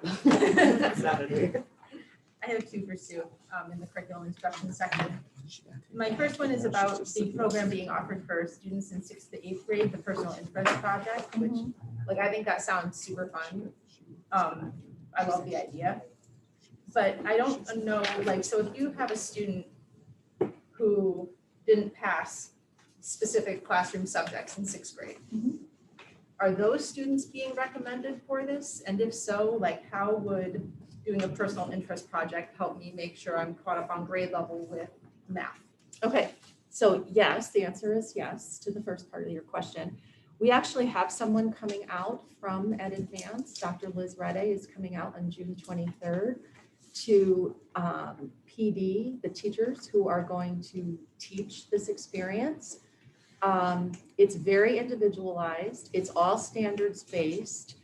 But it's in, so what has to happen is once they take each child through a couple of days of discovery where they identify a project. And once that project has been identified, it's up to the teacher. And there's a defined curriculum that Ed Advance has, that the RESC Alliance has written, that helps them to really build this project and to make sure that it's meeting all the standards, that if the child needs to pass math, that it's heavily infused with the math. I haven't experienced it myself yet. However, we do know that there are districts, and the number is growing around the state, who have piloted this not just in the summer, but then built it into their curriculum during the school year. I know Hamden, for example, makes it a requirement in their health curriculum. So every child in their health curriculum works through a personal interest project, and it's done exactly this way. We were assured, Sue and I met with this woman for quite some time, and she assured us that this was going to have more academic rigor actually than just sitting and regurgitating information, because it requires the kids to apply their knowledge in an authentic way. They have to present it, they have to teach it, they have to apply it, they have to research. And then if they're still struggling and there are still deficits, then they will be addressed during the win block time, because that's built into the schedule, particularly for our 6th and 7th grade students. It will be for 8th grade as well, but for students who don't participate in anything, they didn't participate in after school, they didn't participate during the summer school, then they have an alternative track that's different than this. Right, and certainly if what they end up producing in the end is not worthy of, it doesn't meet the the standard, then that's a different story. But because they choose, what they want to do, we're told that it's a highly successful program. Gary. You said that's a different story. What does that mean? What does that mean? What happens if the kids just don't make it? I mean, we have a lot of kids that are behind. We talked about last year, this year. Where's the cutoff for saying, okay, we've done as much as we can, but you're not making it? Is there a holdback? Are you trying not to hold kids back? Which we always do. My family went to summer school, but I just avoided it by that much. But I'm just curious, what will you do, or what can you do? What do you So recommend? remember, at all levels, we have built-in supports. So we have wind blocks, we have ARC. We're gonna have Star Study Hall at the ARC and Star Study Hall are at the high school. But for those other levels, you've got wind and you've got those supports built in. So if students are still struggling, and this is going to take a while. So for students who have those gaps or those unfinished learning times, they're going to get that over the next, it may not just be from now to the end of the year or from now to the end of the summer. It may take next year to get up to where they need to sorry, I'm getting distracted, talk about lightning. For students to get to where they're supposed to be. But for students who have not availed themselves of any of our opportunities, where they're, like Sue was saying, really not working hard or really not making the grade, they don't pass, they don't meet where the standards are, they haven't achieved what we've asked them to, then we have an alternative track for those students. The reason I bring this up is because I have a nephew and I have an employee, both. They're low 30s. One's not even 30. One's 22 and one's 30. And both were just pushed through. Their future is grim in terms of what they can do for a job and what people expect of them. And because of what's happened last year, I just hope that we're not going to be, making more. My nephew is one of my employees who just pushed out, and it just didn't accomplish anything. But at the same time, it didn't seem to be expected. Well, that was what the result for one of them was. But I mean, because things have been so bad, are we going to run into a situation where we keep pushing kids forward without them meeting some of the minimum requirements? And I'm just asking. I don't know. We're not pushing students forward. Okay, that's what I think. Right, and I think more than ever before, and you can certainly speak to this, we have supports in place so that students won't fall through the cracks. Right, we've got the supports and we also recognize that we have to hold our kids accountable, right? There has to be that accountability. But we are trying to be creative in the ways that we can engage kids because there's a good percentage of our kids who have not been engaged during this time and even prior to this time. So, I think even pre-COVID, we can all agree that there's a lot of things that teachers have to compete with today that we didn't have to compete with even 10 years ago. So we're trying to look at things a little bit differently, learn from our, districts around the state, our colleagues around the state and the nation, and see what others are having success with. And looking at ways that, we can better engage our kids. Armin. Yeah, and I like the idea because it's not really any different than our ideas of the pathways. Because you're finding an interest, within that interest, there are things that you can pursue in life. And like you said, because I see it every day, there's a lot of students that are just not engaged in school. So they're not going to do anything. But if you get them engaged, at least it's a start. So you got to start somewhere, I think, with a lot of these kids. And we know that we knew that it would take longer than a couple months to get some of these kids back to where they need to be. Right, and you said it perfectly. If we could just hook these kids and, pull them back in and make them believe that school can be fun. Learning is exciting. Am I understanding though? So let's say you have a sixth grader who just was not engaged this year, did very poorly for whatever reason. They go into this summer program. They're not going to make up a year's worth of learning in these 5 weeks, no matter how excellent it is. Are they retained in the 6th grade, or are they pushed forward to the 7th grade with assurances that they will get extra help during wind block and they will do other things in addition to that? Right, so that is exactly what will happen. And then we will continue to have extended day for those students because that will be essential for them to have extra hours, extra time. Because like Armin was saying, it's going to be important to make sure that we have those supports. And it is going to take more than a few months or even a year. But we're not looking at retaining. No, not at this point, because we really have to get into making sure that we have that unfinished learning addressed. This is happening in our district, it's happening throughout the state, it's happening throughout the nation. And so we are addressing it, but it's going to take some time. So if a child doesn't have the learning of their 6th grade work, we're pushing them into 7th grade, which they're not going to be equipped to handle. And we're giving them extra work to help them learn the stuff they didn't learn in 6th grade, but concurrently while they're taking their 7th grade classes. Well, we're gonna have to make adjustments, right? The adults are gonna have to, all over the nation are gonna have to make adjustments to the curriculum. We know that. We have to. Because of these circumstances. Or they could be retained. I mean, that's what I just don't understand. So how many adjustments, and I have no doubt that our teachers are amazing and can do adjustments and all of that, but I just don't know how much a child can cram into their brain in one period of time. Like, I think it sets them up to fail. And so that's where, like, if they're right on the bubble and these extra things are gonna push them over, but we have kids, I'm guessing we have kids that lost a year of learning.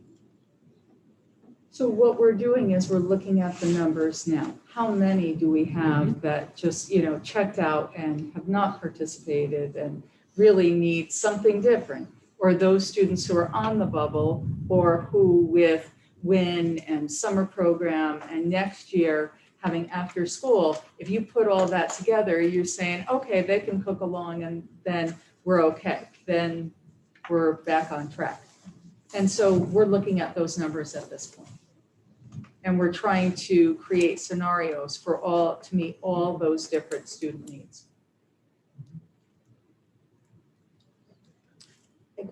So as you're looking at those numbers, will you be making adjustments to, because I think you said you already sent out the letters for the summer programs. So will you be now making like the adjustments as you're kind of going through some of those details, or? We're going to continue to do How that did you know because who you're to going to select have here, I students at variety of different levels in the different areas throughout between now and the end of the school year, throughout the summer.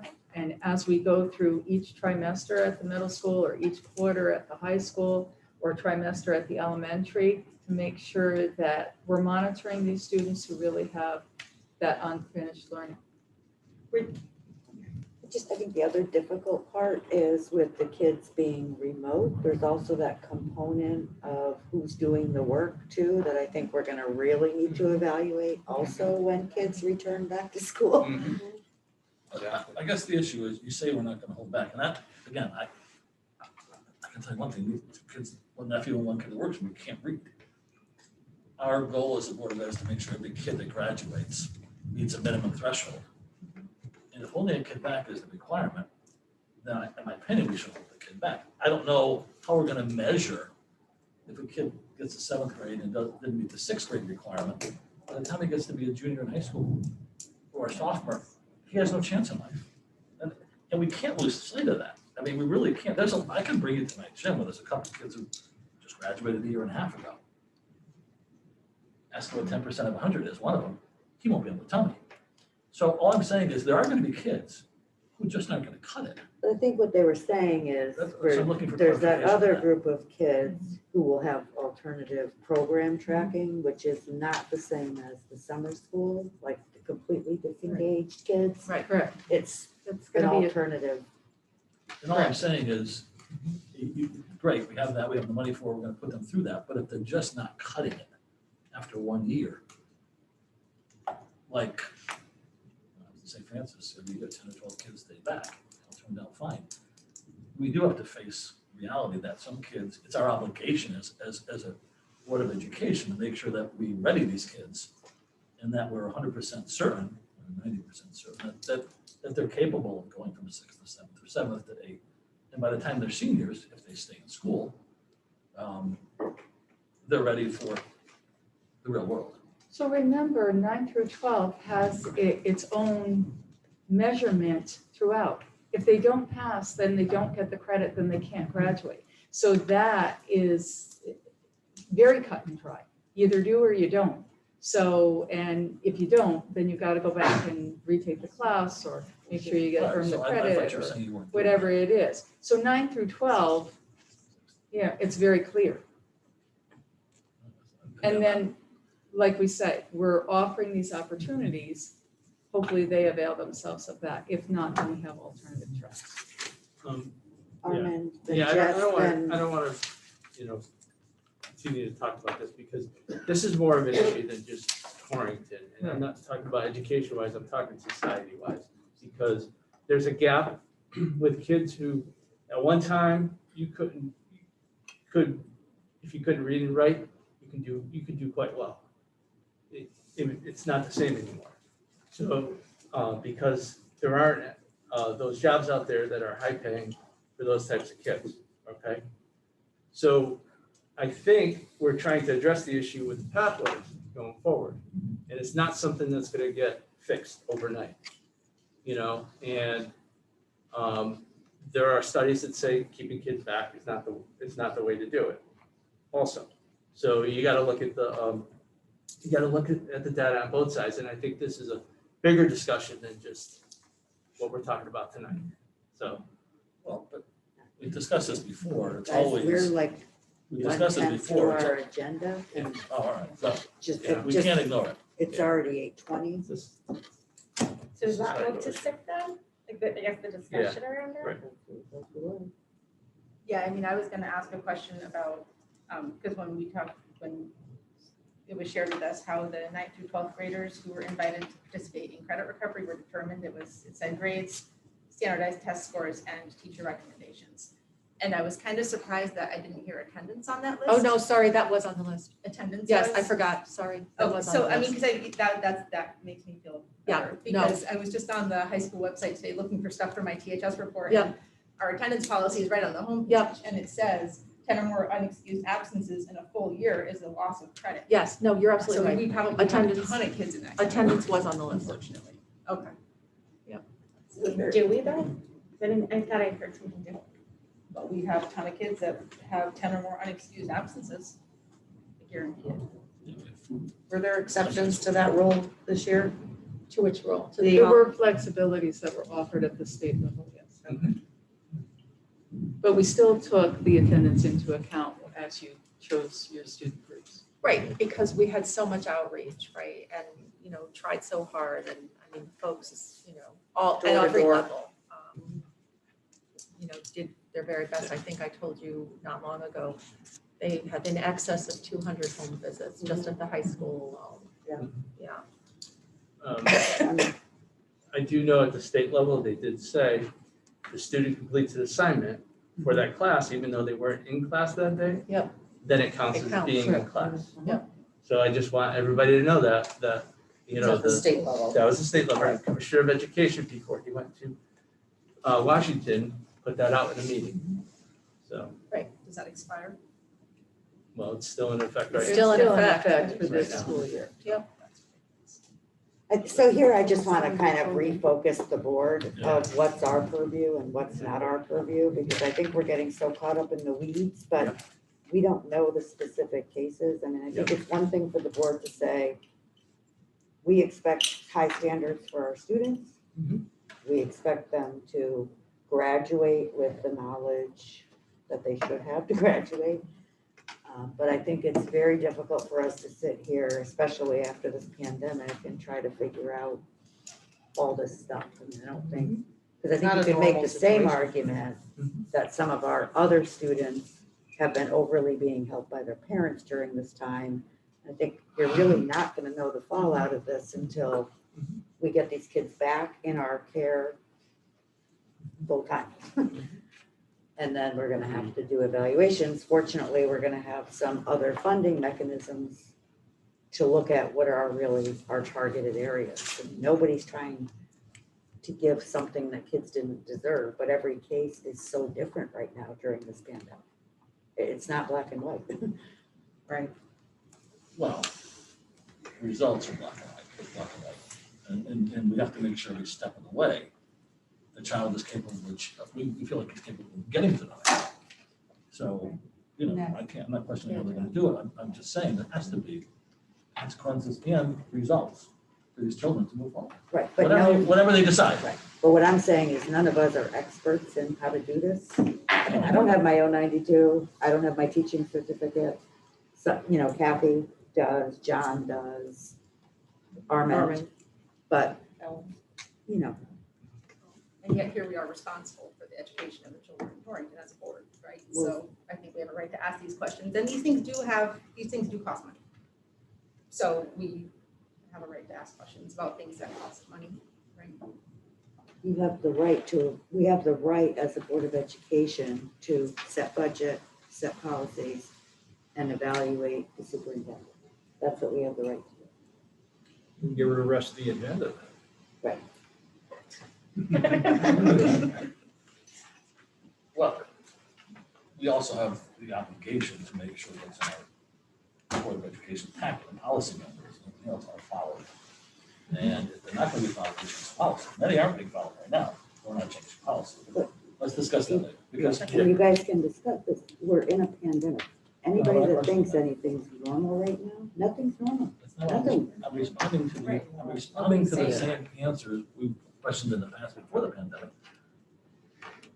That we just have to make sure the children are held to a standard, and we don't ignore. But part of that standard is the Board of Education recognizing the gaps in education that we're delivering. I'm going to continue to use special education as a perfect example. We cannot expect our buildings to do things when we're not providing the resources for them to be able to do things. So when we start targeting issues and funding them, we'll make progress. Because pre-pandemic, how many kids at the high school weren't making the grades? How many kids went to the pre-pandemic? How many kids moved down to the middle school? We talked about this.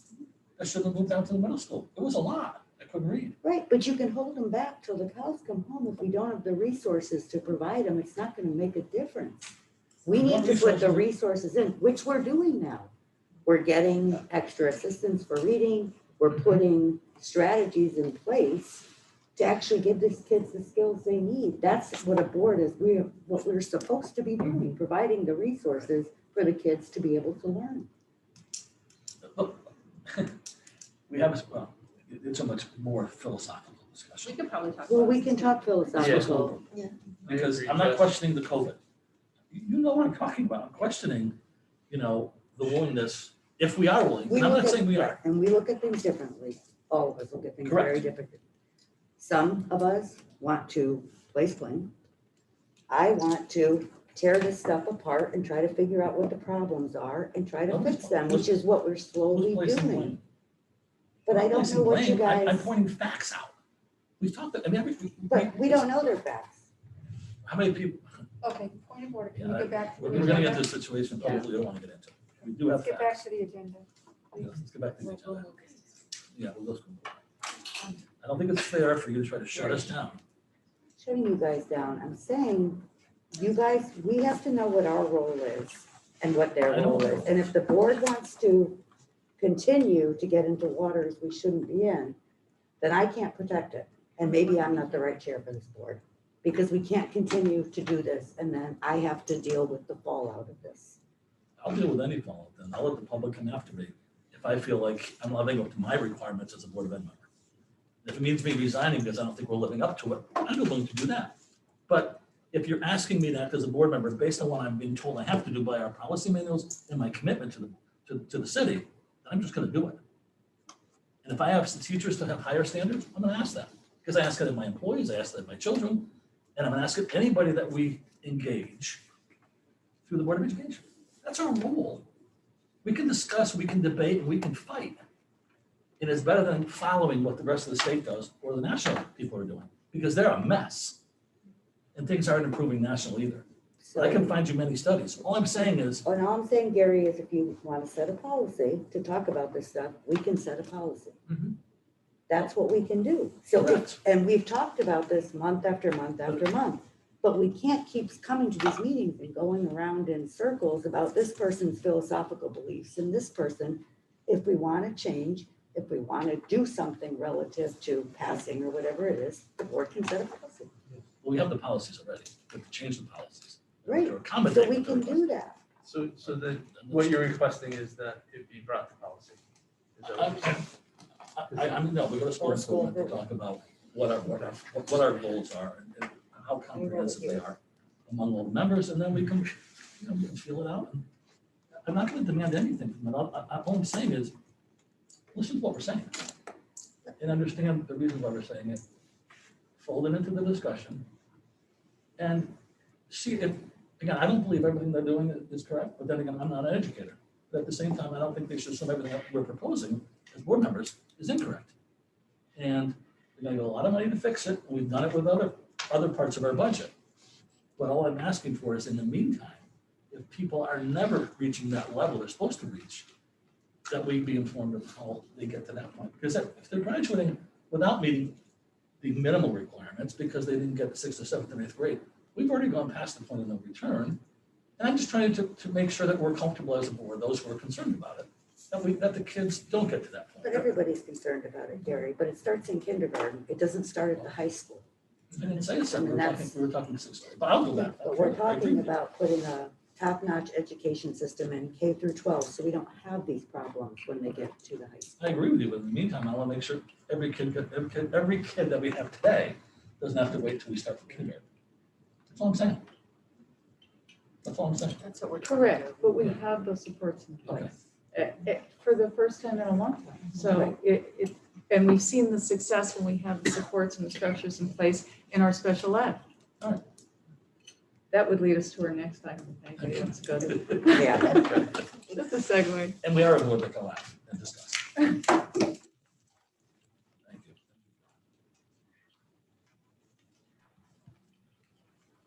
Special education update. Okay, hi, everybody. I'm sorry I can't be there in person today. Ally, do you have my, I emailed it to you? There we go. Okay, thank you. So I also had asked Sarah to make copies. I'm not sure if they were left there for you. You guys have them? Thank you. Perfect. Okay, thank you. So I'll try to go really quickly. I know that we're running a little bit late, but we are just right now trying to kind of wrap up what's been this crazy year. We have worked really, really hard from the beginning of the pandemic to make sure that we were not out of compliance with our meetings, with evaluating students. And even when some districts were not doing evaluations, even last year, like over the end of the year and over the summer, we did do evaluations because we did not want to be out of compliance. So in a lot of ways, we really are better off than a lot of districts. There are many districts who are very behind in their evaluations right now. We are set. I met with my leadership team on Friday last week, and they felt that they will not need to have any PPTs to do evaluations over the summer, with the exception of possibly 3-year-olds, because those come in all the time. Children that are turning 3, we need to get them evaluated and in programs by their 3rd birthday if they qualify. But that's looking really good. The other thing that's looking really good is the need to do any kind of compensatory. So the other thing early on, I kept speaking about my concern with not being able to find speech. And we had a couple SLPs out, and I was worried that we were going to be missing a lot of IEP hours. But we have really done, my staff has just been amazing.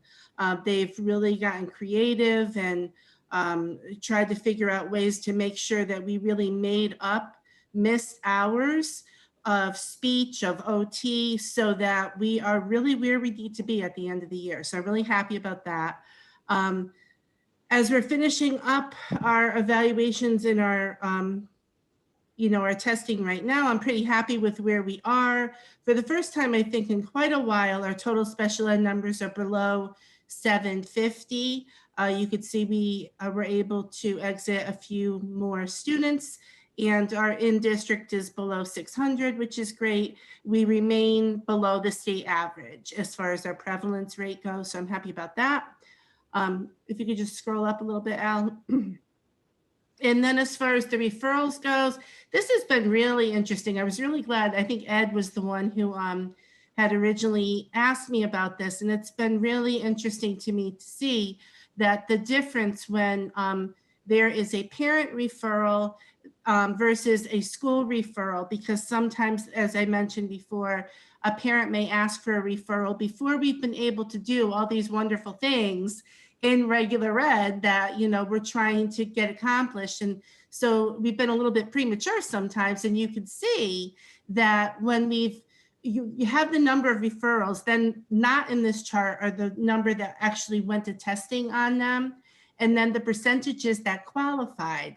And if you look, only 33% of our parent referrals have qualified, but almost 71% of our school ones have. So again, if we can do all that early intervention stuff, a lot of times we don't even need to go to a eval on these kids. We're able to get them where they need to be.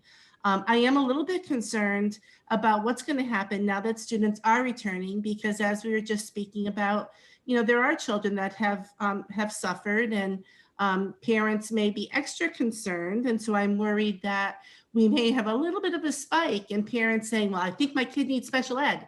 And, you know, we have to remember that, you know, that's not a disability. So really all this intervention stuff that Sue and Andrew and Maureen have really worked hard to put together, I think will really help. And hopefully we'll be able to come back without having a million referrals with everyone thinking their child has a disability when they do not. As far as our outplaced scores percentage goes, still looking great. We're below 11%. And the state average is 13.5, and we have exited 45 students from special ed this year. And the difference this year from last year, kids moving in and out all year with IEPs has really been very stable. So that's about it. You know, if there are any questions. Laura? Not for Laura, but I have a question. I can wait if somebody has a question on the special ed, kind of somewhat related. So, thank you, Laura. Yep. Good numbers, as always. That's great. I'm just wondering, we get the special ed updates every month, which is fantastic, and we're able to follow the progress throughout the year. Do we have a similar, or can we, or should we have similar report outs for the behavioral program? What do you mean behavioral? Isn't there like what the RBTs are doing and kids that get referred from teachers? Is there there's positions in place to support a behavioral group of children, right? Right, but you have to be super careful, and Laura can certainly speak to this. We can't reveal numbers of students who are ED or receiving services or Number, you know, I'm not number asking for of names, like we referrals. can get the special ed numbers. Are those kids included in these numbers, or is it something different? The numbers that I report are the special ed numbers. So as far as the behavioral information goes, we have all kinds of data that is taken behaviorally for students. We would have to be very careful because the number in those programs they're small. So if you start pinpointing, well, in this program, then you can almost identify who children are. So that's what we have to be careful not to do. I will tell you this though, we usually are not having the behavioral issues coming out of our Thrive programs. Those students really issues are being handled within their programs, and we're not seeing that. So, as far as what the RBTs do in their in the reflection rooms with children that are not in the Thrive program, so just general ed students, I know that the RBTs do keep journals and whatnot of students that they support. So, you know, they would have that information. So, and again, I'm not asking for specific student information, but I guess my questions are, how do children get referred into this program? And how is it supervised? And why, I get the legal part of it, but I feel like it's a bigger issue than we're aware of. And I think that it should be brought to the forefront so that it is in front of us and it's something that we monitor. Maybe we can do at a future meeting. We did one other time, like an overview of just what the programs are and who would qualify Yeah, for it's really how you different qualify, isn't it? programs. Yeah, explain what each one of the programs, how they service and who they service. Sure. We've done- Sue, I'm not talking about the people that are I'm not talking about how it's over, like the program and who services what. I feel like there's a lot from things that I've heard and conversations that I've had, there's a lot of issues out there that aren't being brought to the attention of the appropriate people. And I feel like we need to, we need that information, you know, and again, the special ed numbers are here. And we're not asking for, you know, how many kids in this school are in the program and how many kids are that school. So I don't know how we could possibly ever figure out who an individual is if we're just looking at the numbers overall. so I guess I'm wondering, are you talking about Thrive or are you talking about the Reflection program when you talked about how kids qualify? Reflection program. Okay, so yeah, you're not talking about special ed. So you're just speaking about wanting to know more about how the reflection rooms possibly are running and how many students are maybe being supported. And is that what you're looking for? Yeah. How are these kids referred? Is it, again, we have the, you know, is it parent referral? Is it school referral? Yeah. It's right. It's school, but we can certainly get that information for you. I will tell you, it doesn't look right now exactly like the original intention was because of COVID. And I think that moving forward next year, things might look a little bit different. I think this year it was more a matter of each principal kind of figuring out the best way to use the RBTs for overall behavioral support in their schools. But what I can do is I can reach out to the supervisors, I can get that information for you, and I can certainly put that together for another board meeting and, you know, bring that to you guys. And are there supervisors at each building? There are? No, I'm not talking special ed. The reflection program. Yeah, so there is, and the way that it works, Sue, is that overseeing all of it are the BCBAs. So at the elementary level, we have our own, that's Dina. She's kind of like the supervisor in charge of all of it.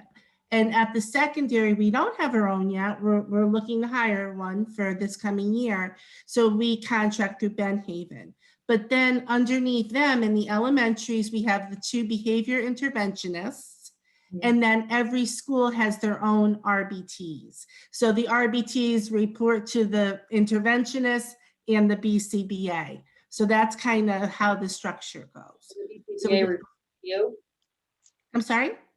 BCBA reports to you? The BCBA reports to mostly my supervisors who then bring everything to me. So that's pretty much how we go. Some overlap. Okay. Yeah. You're not her supervisor?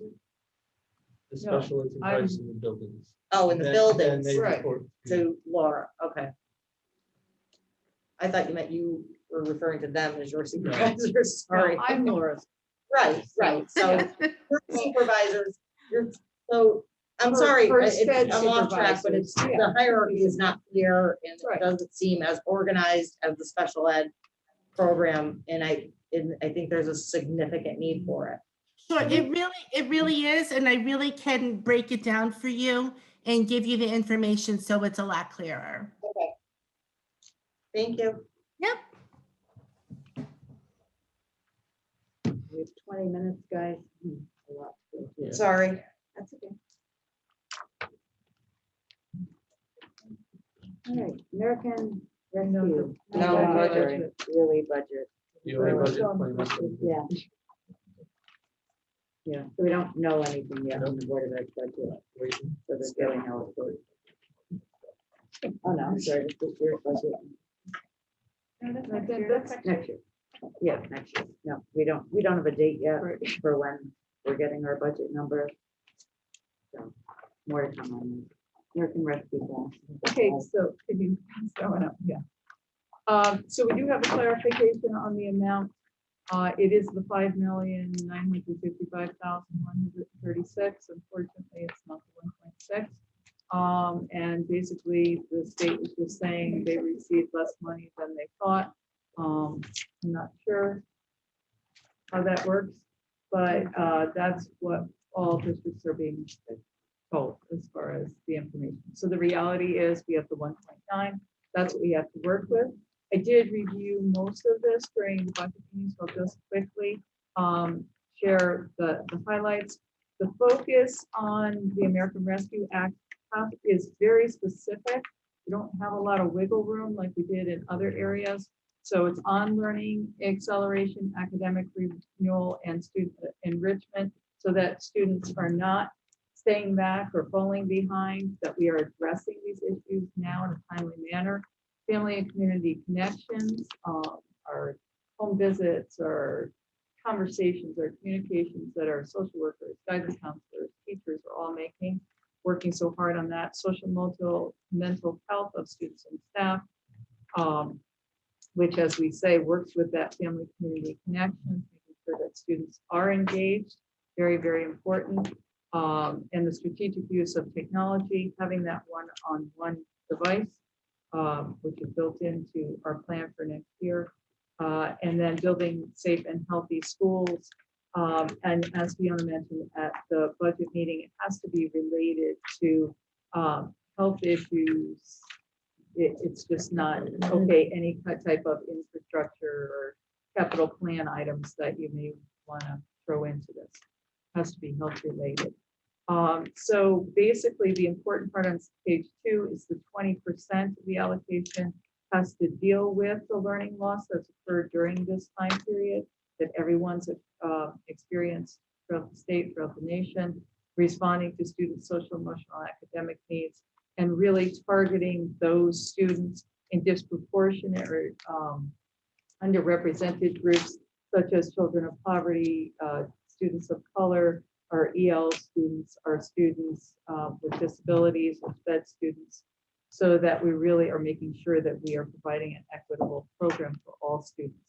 So you'll see on page 3, a lot of what Sue had mentioned before, summer school and learning enrichment, addressing those gaps through extended school day, which we have been offering, comprehensive after-school programs, and extended school year. So all of those measures are being put into place.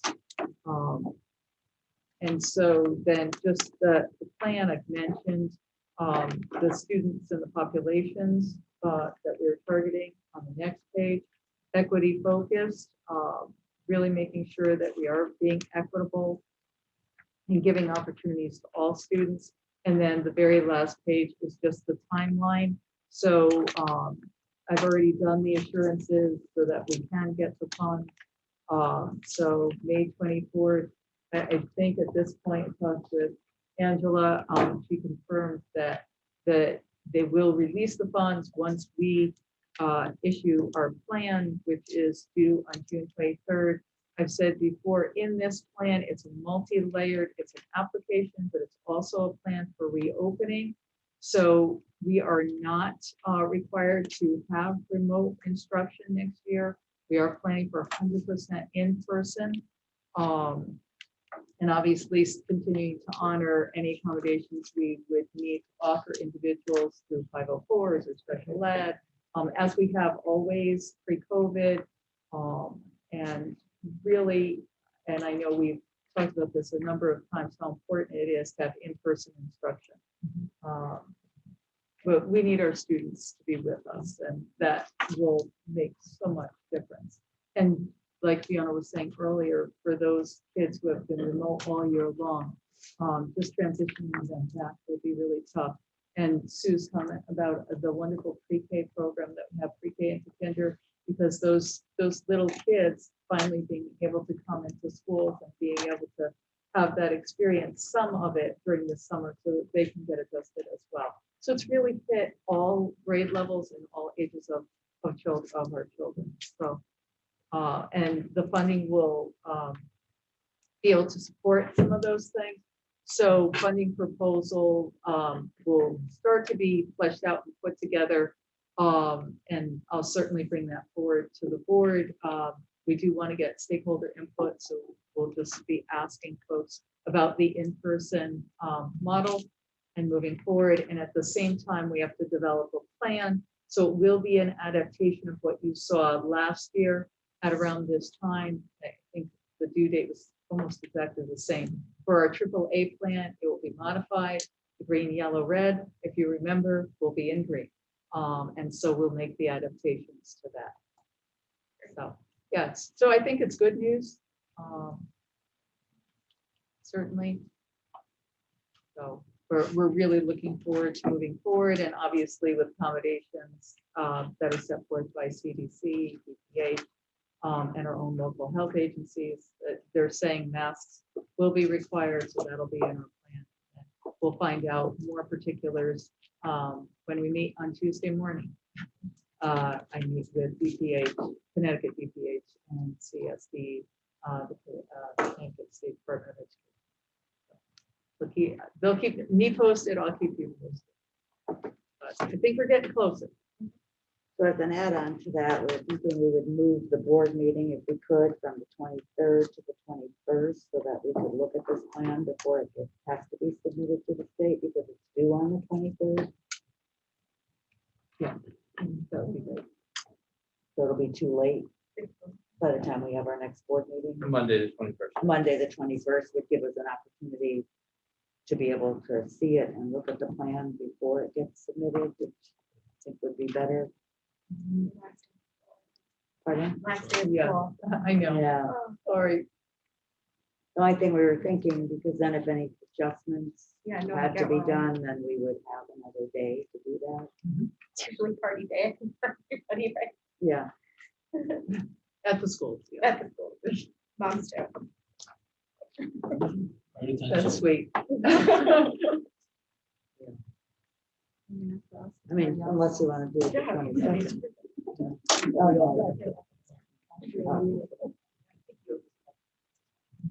Oh, yeah, there's something. Sorry.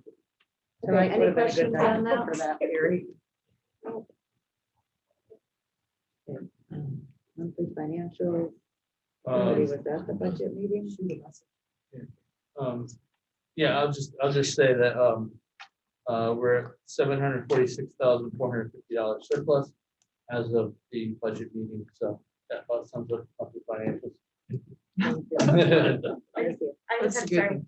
Yeah. When they just, I know, the performance report starts on page 2. So I don't know if there's like a formal, Was that in our package? yeah, I went our packet tonight. Yeah, it just starts like that, the system one, The one from, the one. the one where you download it. In the printed packet? I checked on mine too. It's on both. Okay, we'll post it with Yeah, that's page fine. 1. Yep, it's the, Yeah. Oh, okay. Just so we have it for the record.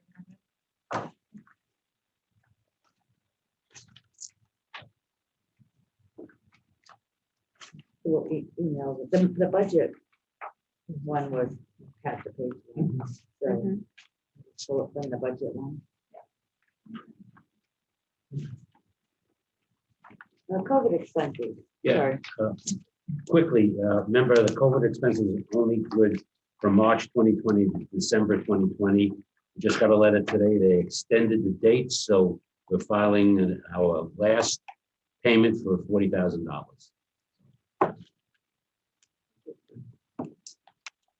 COVID update. yeah, I mean, pretty much that's, you got the COVID update. We're very happy that we are ending the year with everybody in and doing as much as we can so that pulling our students back and been positive. you know, I think students are looking forward, even our remote students are looking forward to coming back next year. So. Are remote students allowed to be included in the like end of year activities? Are you seeing, you know, I don't know if any of those have been planned yet, but are you seeing them return for some of those activities? I don't know, I'd have to ask the principals. I'm thinking that they don't necessarily want to come back, but things have relaxed so much that maybe people are feeling comfortable now, particularly for our older students. Some of them have been vaccinated, so they may feel very comfortable about coming back and participating. I think that has happened in terms of some of the high school events. Middle school, not so much, but vaccinations have only recently been available and they probably have not received the second dose.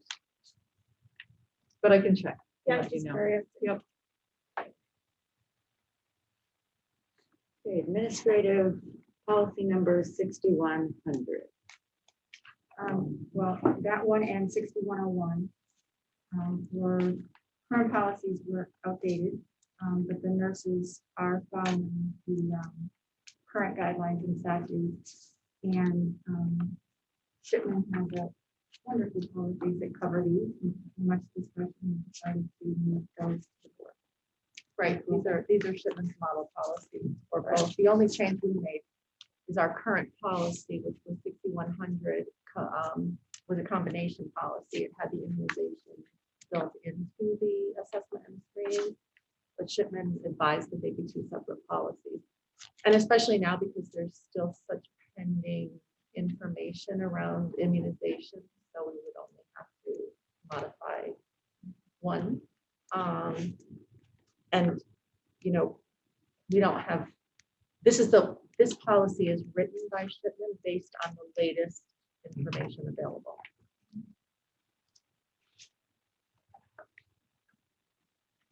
Any questions on that? So is this, I'm sorry, is this different than what we looked at in policy committee? No. Because this is revised and approved on May 26, 2021. Yes, but that's because that's. Oh, that's. If we approve it. If we, right. So the Shipman one, so this still would include the language about religious exemptions. Yes, because that hasn't been finalized yet. The lawyers don't have any updates on that yet. And it won't be enacted until September 2022 for the new legislative act. So once that happens, then we'll update it. Right, because we called the lawyer on that after we talked about it a couple of weeks ago, and then we were told that this was the most current that we could use. But that's just so surprising to me because even like the newer guidance that you guys sent us makes it sound like this is what it is. You didn't have your application in and you were enrolled by the dates that passed, you cannot have a religious exemption. And this does not indicate that at all. So I'm just surprised. I hope that they would have updated it by now because I feel like we're approving something that's already not accurate. And I feel like that could be problematic. This is so far behind the times. We need to have something that updates what that's somewhat current. And then, as I said, the legislation won't go into effect until September 2022. So that lag time that really the lawyers are going to need to hash this out. This is a highly controversial law. And so there are several other appeals of the law. So right now, even Shipman has not finalized something for us moving forward. Yeah, Ed, you would know the answer to this, I think. And they probably haven't finalized the actual legislation that was passed, correct? Well, So fresh. a lot of legislation makes sort of general rules in the statute and empowers regulatory or executive agencies like the Department of Education to draft Department of Health or the whatever. actual guidance that they'll then issue to the school districts. So that tends to take a lot of time. And I think, like Sue said, there's probably a certain expectation that there's going to be a lot of litigation around this. And Shipman and Goodwin, representing quite a few boards of education, may actually end up being a defendant in some of these cases. So I would suspect that they're going to be a little bit leery in how they handle it until there's firm guidance from the Department of Education and there's no stay of execution from the court. Because if they're defending a board of education in a matter like that, they also wouldn't be able to give guidance on it. It's a weird situation until the dust settles. Oh, go ahead. No, I just wanted to say, and when legislation is passed, it takes Shipman and Goodwin several attorneys and several months to write a policy that is reflective of it in consultation. And this policy, to Sue's point, was significantly out of date in other areas. And I think there's an urgency to make sure that we're legally compliant with those pieces. That religious exemption, no boards of education are going to have that updated at this point because they haven't written the policy yet because it's still being hashed out. But there are other pieces of our policy that were significantly out of compliance that we have to make sure we have covered. So I think when we get that guidance from Shipman and Goodwin, we'll bring an amendment to the board to take a look at to fix those pieces. But the other pieces really need to be addressed. And I think that came from Laura and from the nurses that we really need to make sure that we're compliant there. Need to break a minute, so we'll entertain a motion to extend the meeting. Someone can make the motion and decide how long they want to extend it. Ed, I need to extend the meeting until 9:10. We're gonna get this done fast, people. We're almost there. second, That's optimistic. second. All those Second, in we can change favor? it later. Yeah. All those in favor? Aye. Opposed. What's the alternative? Well, if we'd gone through the agenda faster, we'd have been out of here. So, you know, we But it's can't hard to just. go through the agenda and not We ask gotta keep questions. moving people. All right. Now we're- All right, policy 1028, role and responsibility of committee. Much discussion. The members of the committee determined 3 to 4 that this is a procedure and not a policy, so we would like to strike it as a policy and not include it. Say that one more time, it's a procedure. I wasn't. That it's a procedure, not a policy. What it does is state the principle that when we form committees in this district, they will be inclusive of all kinds of people, representing all kinds of opinions and coming from all kinds of groups. And it's the only thing we have in policy that makes any such statement. So I'd be opposed to it. Just to add, the policy committee was not united on this one, which is fine. But yeah, no, it's fine. I think this deserves a longer discussion, so I would suggest that we move this next month. I just have a question for Ellen. So I'm sorry, I just maybe didn't hear you correctly. Is the committee's recommendation to just eliminate this policy? Okay, so you haven't put in a revised version or anything? No. Okay. Other discussion on this? I can agree with Justin. I was not sick, but I know that this was a very hot topic a month prior, this policy, so I would agree. I don't think we have time to really get into the details. If we're gonna vote on it tonight, I'm gonna talk about why I don't. think we should take it out. So it's up to you guys if you want No. to hear what I just said, or you'd rather hear it next month. Yeah, we can Yeah. sit here and pull the buttons and kill us. Wait, Yeah, does anyone? and forever. We can do that under action item. Yeah, no, I'm saying if everybody wants to wait and discuss it, they can wait or you can move to action. Anybody? I'm not married to it either way. I think we're all up for this type of discussion, but I would ask to move it to next month. I make a motion. We're not actioning right now. Oh. So when it comes up, you guys can either Hold that motion. That was like my to only table it motion. I till think I've next ever time. made. You have to do it at the If you wrong table time. it, guys, We're letting- Clearly. all right, special education transportation. Right, you received the budget committee approved all the runs at the lowest responsible bidder. But my only question is the one that was. Yeah, we're still working on that Still because working that's on that. changed. There's a couple of things. that Didn't know if have there was an changed. update on the blanket. Okay, thanks. Any questions on that? All right.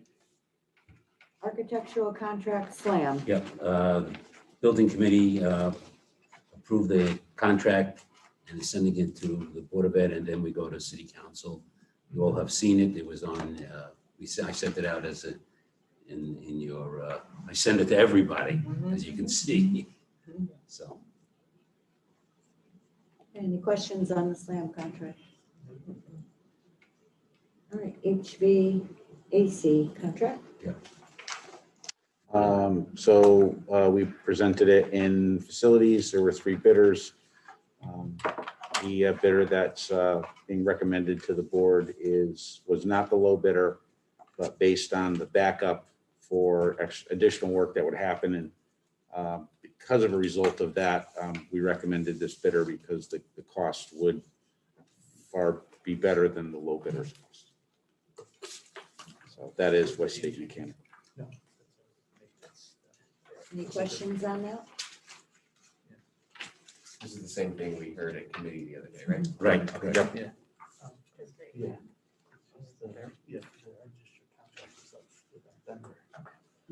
I'm going to ask the board to consider moving all the committee reports and have them emailed if anyone had anything of note that the board needs to know of, and then they can be put in the record. Anyone opposed to that? Liaison as well. Yeah, so if everyone can send out the liaison reports, just send it to whatever you have to Marissa, and then she'll get it to everybody. Okay.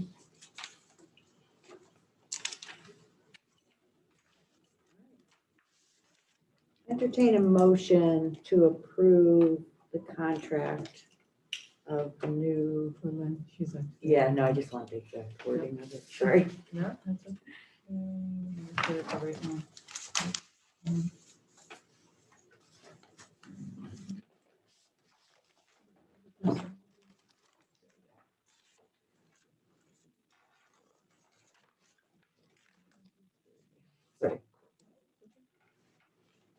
Entertain a motion to approve the contract of the new Director of Finance and Operations, Ms. Boycifer. Second. All those in favor? Aye. Hello. Sorry you had to wait. Welcome. Welcome, congratulations. Late to back out. Welcome, Lynn. So, hi Lynn, thank you. Nice to meet you all. We're normally much better behaved. I don't know if you could hear me because we had the storm that you guys had a long time ago. We're having it now. Oh. So, thank you for holding on. Yeah. And we're happy to have you. Welcome.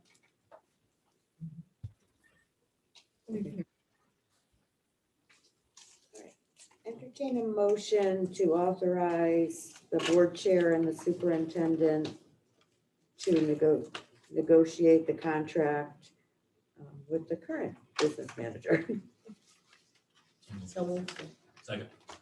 All those in favor? Aye. Who was first? Sue? I think so. Sure. Somebody- Thank you. Gary. Okay, entertain a motion to approve the MOU with TPSAA. So moved. Second, All those in favor? We're removing item D. There's no action to be taken. Entertain a motion to approve the monthly financials. So moved. second, All those in favor? Aye. Entertain a motion to approve policy number 6100 and 6101 as a bundle. so moved. Second, Any discussion? All those in favor? aye. Unanimous. Entertain a motion regarding policy 1028. I'm open to whatever. go ahead. Go ahead, Nikki. Now's your chance. Oh, go Ellen, you go. My motion is to eliminate the policy from our policy. Second. Any discussion?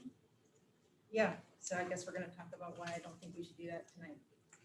So my concern is that we had a significant issue, which is what brought this policy to our attention, and it wasn't anybody's fault. It's not about that, but it's about if we're gonna have policies in our manual, we need to follow them. And this policy, in my opinion, the intent of this policy is very clear.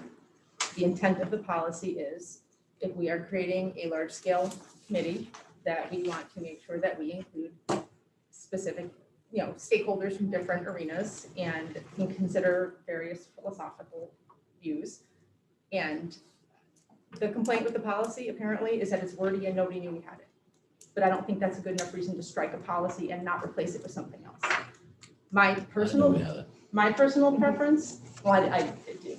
But my personal preference is that we rework it and craft something else that maintains the intent and maybe makes it cleaner and easier for people to follow and understand if that's a concern. What we had discussed at the meeting was the idea of it being replaced with procedure, which is not my personal preference, but I can respect that. But I thought that the board should have an opportunity to view what procedure it was going to be replaced with before we made a decision to remove it and not replace it with anything. Because we've had other things in the past where we removed a policy and said, well, this is going to be built into procedure, and then it wasn't either necessarily brought back to us, or it kind of just fell off the radar screen there. And I don't want to see that happen with this, because I think we had a really good example recently of why this policy could have helped us avoid some confusion and frustration. Hold on, just before we go on, we need to have another motion to extend the meeting further. So someone want to make a motion and pick a time you want to extend? Armin, Make a motion to extend the meeting to 9:30. anyone want to second that motion? All those in favor? Aye. Aye. Finish early. Opposed? Kathy, are you in favor or No, I'm in opposed? favor. Okay. Yeah. Okay, go ahead, Jess. Yeah, so my hope is always for everybody to be on the same page and to not have reasons to be frustrated or distrust each other. And I think that this policy actually helps accomplish that goal. And I think now that everybody is aware of it, we should look at doing something that accomplishes that same goal. And I think it's hasty to remove it without having a longer conversation about it. John. To emphasize Jess's point about intent, the intent is an important one too, to commit us to making committees with the broadest possible representation and in the absence of other language requiring that, I'm with you. We should not get it. Gary, Armand, Sue. I'm with the two of them. Armand. Just, Jess, your suggestion would be send it back to policy for a rework? I personally am open. I'm open. I wasn't at the meeting. that's why I'm My asking. suggestion was not to just strike it and have nothing to replace it. So. And the go majority back- of the policy committee did not share my perspective, which So is do why you it got think- brought tonight. Do you think that's a way to remedy the situation? Send it back to policy for a rework? Well, I think that would depend on whether the board felt it needed to be a policy or that it was acceptable to move it to building procedure, but that we wanted to see what was going to consist of first. So those would be my two suggestions. My personal preference is that it is a policy. I think it's fair game for policy as far as in the scope of what our responsibilities are, because we are responsible for setting policy. So if we set a policy, it's still our responsibility. Now, it is unclear. To some degree, there are some aspects of it that are unclear, and I don't disagree with that. So I want to see us protected. I think having a policy like this protects all of us. It protects us to make sure that all of us are, working together in the way that we all agree upon in our policy manual. And it also protects us in the eyes of the community, because the policy specifically talks about seeking community engagement.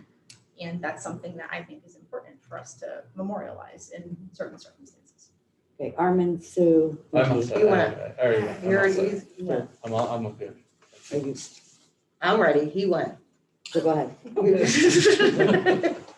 I just wanted to go back to the procedural part of it. If my understanding was to strike it as a policy with the understanding that it would be built, that a procedure would be built around that.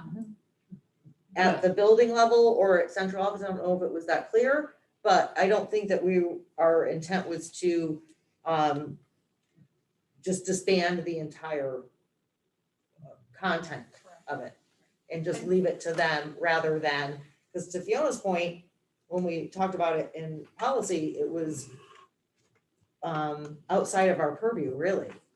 Well, just to clarify, so my point on that was if you're going to have a policy, you need to have a very clear policy, because I can ask 10 of you what you think is a board committee versus what's a building committee, and all 10 of us are gonna say something different.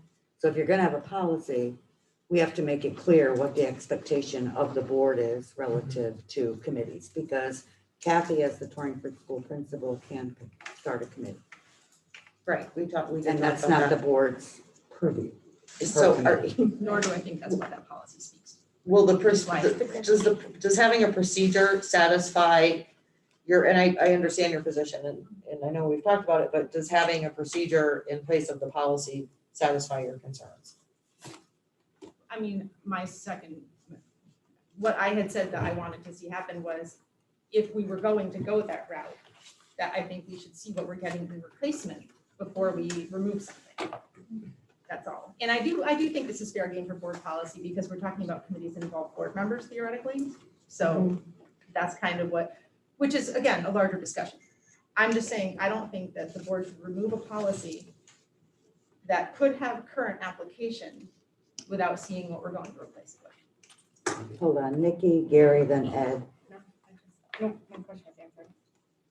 So, yeah, in the absence of nothing else, I don't think we throw something out that at least gives us some protection or some level of clarity or direction. I mean, there could be disputes that may not be completely agreed upon, but if that's the case, let's redraft it or discuss it further. I don't know where I'm not a procedure guy, obviously, but at least continue. Ed, Kathy, let's move this. Yeah, we have beat this up for a minimum of 4.5 to 5 hours across a committee meeting and a special meeting of the Board of Education. And I find it like this is the most inane policy I've ever seen. And it's super disingenuous for the same cast of characters to say we hate it without offering some kind of alternative solution. So if we really have to vote to keep it tonight, all I want is for somebody who hates it but wants to defend it to bring something else to the table, because I'm with Ellen, it's dumb. And if no one else has any better idea that they're finally ready to bring forward, then I just want to get rid of the policy. That's it. But if we really vote to keep it tonight, someone bring something forward. We've beaten this issue to death and no one has produced any kind of language that they think would be better. I'm not an attorney. Kathy. For the record, I never said it was done. I think. No, I think it's. The other piece of it, from my perspective, is when we had our long meeting and we did discuss it, we, in policy, always ask for model policies from our attorney or from other districts. And the piece that stuck out in my mind was that I know Sue did a lot of work trying to research other policies that were similar to this. They were in touch with the attorneys, and there is nothing. In any other district. Other districts do Or not CAVE. have this No, policy. CAVE didn't have a model policy. Our attorneys didn't recommend that we keep this. So I think that that was the piece that sort of steered me in the direction of removing it and just replacing it with a procedure that would be followed by the administration. That was fine. Done. But they didn't recommend that we get rid of it either. They didn't make a recommendation. Well, they recommend that we use their policies, right. not any of ours. And they don't, and they But it doesn't don't have exist in one. this case. Well, I ain't hearing Justin. No, I said, of course, that's what our attorney would recommend. Right. That's what's in their best interest. Oh, yeah. I mean, Well, our attorney that's their recommends job, things which is fair, because any but- violation of policy, they will defend us. So They they would have to prefer defend that we us, use their policies because it's So they easier can for them defend to it. defend their policies. Nobody can than defend ours. that. Right. But So, they could defend the spirit of it, which is that we What, include what we, everybody. it's too ambiguous to defend. As it's written today. Define ambiguous. I mean, to me, that we either need to get rid of it or we need to do a different And policy. keep it to yourself today. Well, there's a motion on the table. Yeah. So And Jess is saying, fine, we'll get rid of it, but not until. Right. Right, Jess? And Ellen is Yeah, I have to agree asking with that that. people Yeah, and consider to just get rid of to it. speak What to is the that- harm to at least, I mean, it's been 4.5 hours. Right, but so let's just vote on it then. what on what? Well, Yeah, there's a motion on the motion table. on the to table. eliminate. To strike the Wait, policy. does she make another motion or do we have to vote? You on have it? to vote on this her motion. motion If this motion first, fails, and I will then make an someone can alternative. make a counter motion. Or she can amend her motion, but Well, there wouldn't need I to be would any think we motion should. after. Let's just go. Well, Ellen already put a You don't- motion on the table, though. yeah, there's a motion on the Can't table. amend it? But if it's voted There was down, second. If she we wants would to. have to But vote. we don't on have it. the vote yet, so let's Yeah, have a right, vote. so I don't If I agree. just Does anyone wanna want to make any comment before we move it to a vote? I would like to make a comment and to respond to Ed's little snarky comments that he can't stop himself from making sometimes. And I do love that about you, Ed, but I have to respond.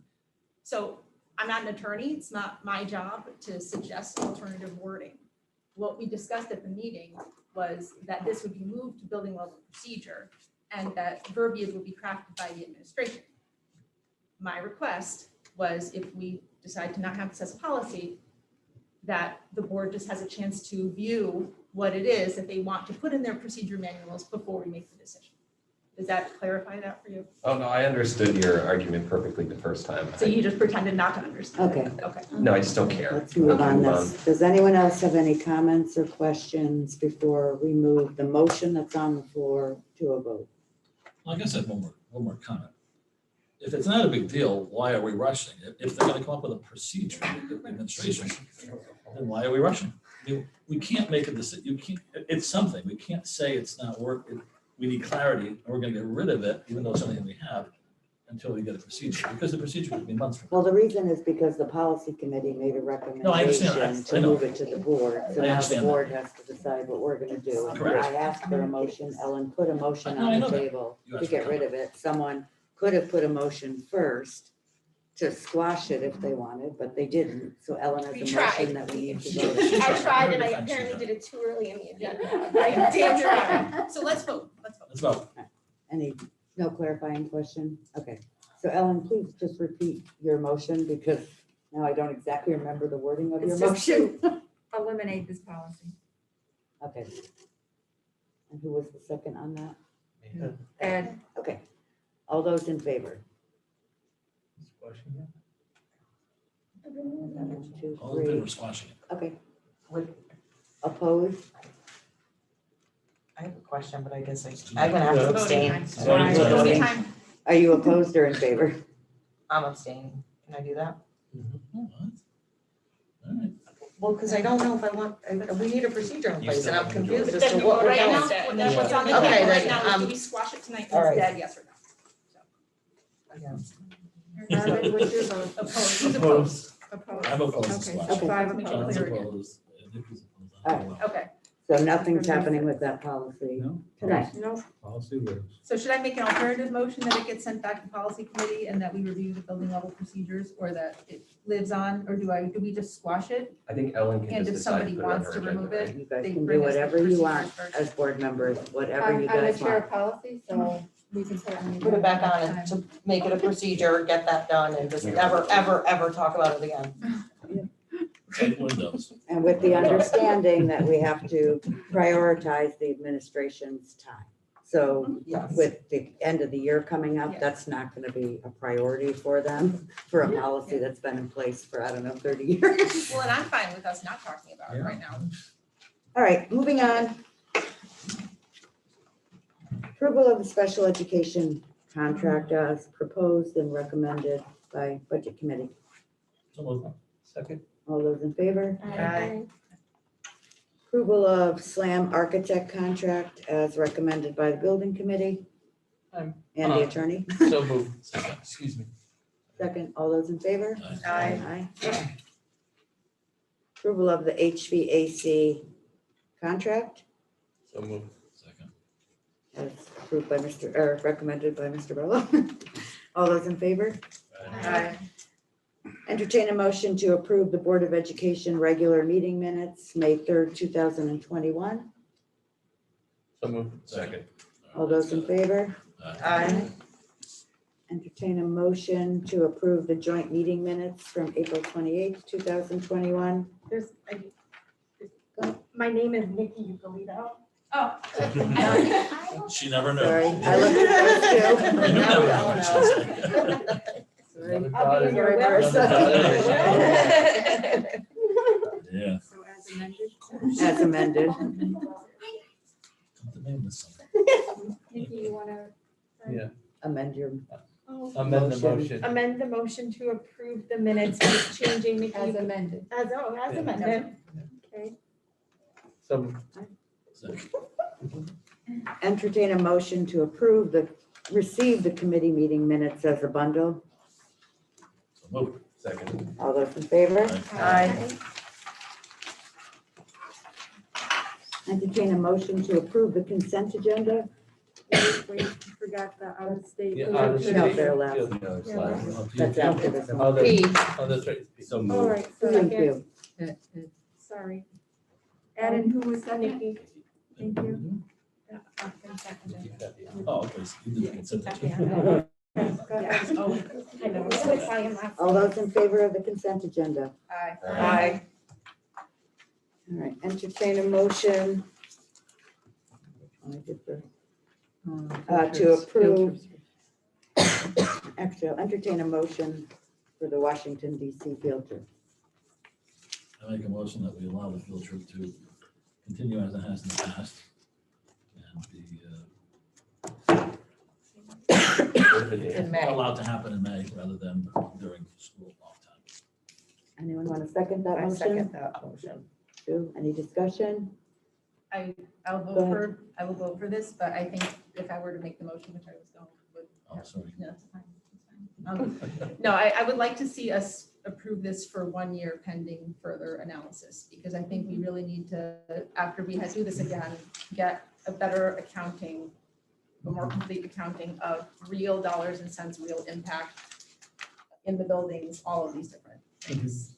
I think there's good points on both sides. And I want to see the trip continue, but I just don't think I think we should probably look at it again. And maybe there are ways that some of those concerns that were talked about tonight can be mitigated, and it won't be a concern and they won't be as much of it.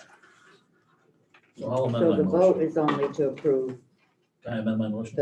the 2022 Right. field This trip. year's, right. no, I Do understand. we have a submission in the packet for this somewhere?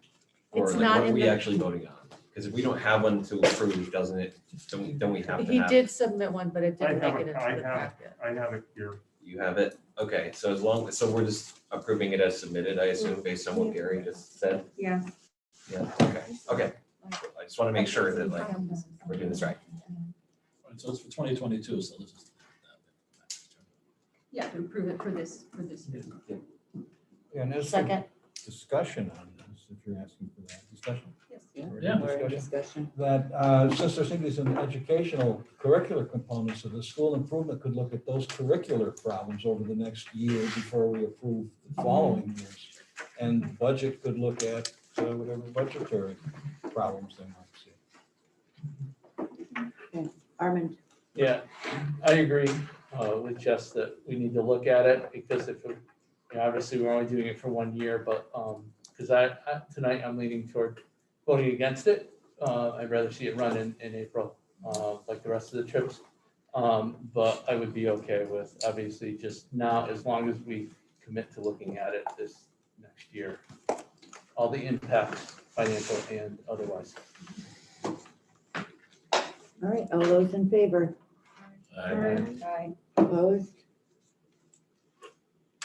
Are you in favor? Gary's motion specify that it's only this field trip for this year. Yeah. Yeah. That's all. What about ROTC? That's That's next. next. We'll do one at a time.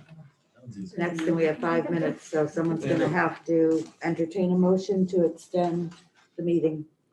We can get through it in 5 minutes. We have one more thing to vote on, right? We can do it, go ahead, ROTC. No, 2 more things, 3 more things to vote on, I'll so make a motion to accept the ROTC request. ROTC field trip, Second. any discussion? All those in favor? Aye.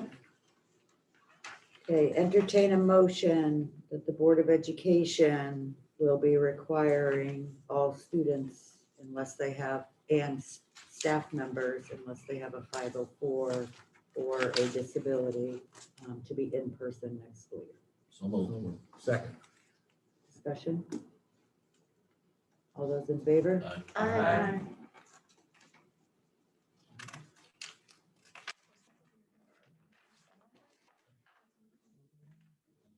Items for upcoming agenda, we're gonna be full with monthly financials, and budget is gonna be our big item for June. And the federal money coming in. Uh, Comments for the good of the order, Ed, Nothing. Kathy? Sue? What? I'm sorry, what? Comments for the good of the Oh, order, I'm sorry. No, thank you. For Armand, great meeting. Just thank you, everybody. Nikki, Always good to have good debate. Jess? Thank you to the administrators for fielding our questions. It's the cat.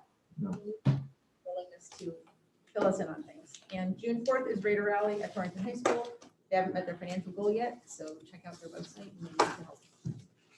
Ellen? Thank you, everyone. John? Is Grr a comment?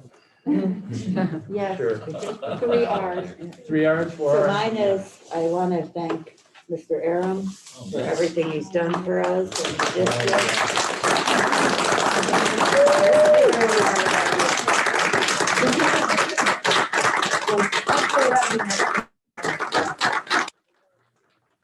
Embarrassing you. Could you tell my wife that? We're not gonna let you go that easy. And welcome Ms. Boisbert. Sue. Come to the good of the order. Sue. No, I'm good, thank you. Ed. Kim. Welcome, Lynn. Thank you for hanging in there. Jen. Thank you for having me. Laura, All set, thanks. do you have any comments for the good of the order? Thank you for waiting all this time. All right, motion to adjourn. Second. All those in favor? Aye. Aye. We are adjourned.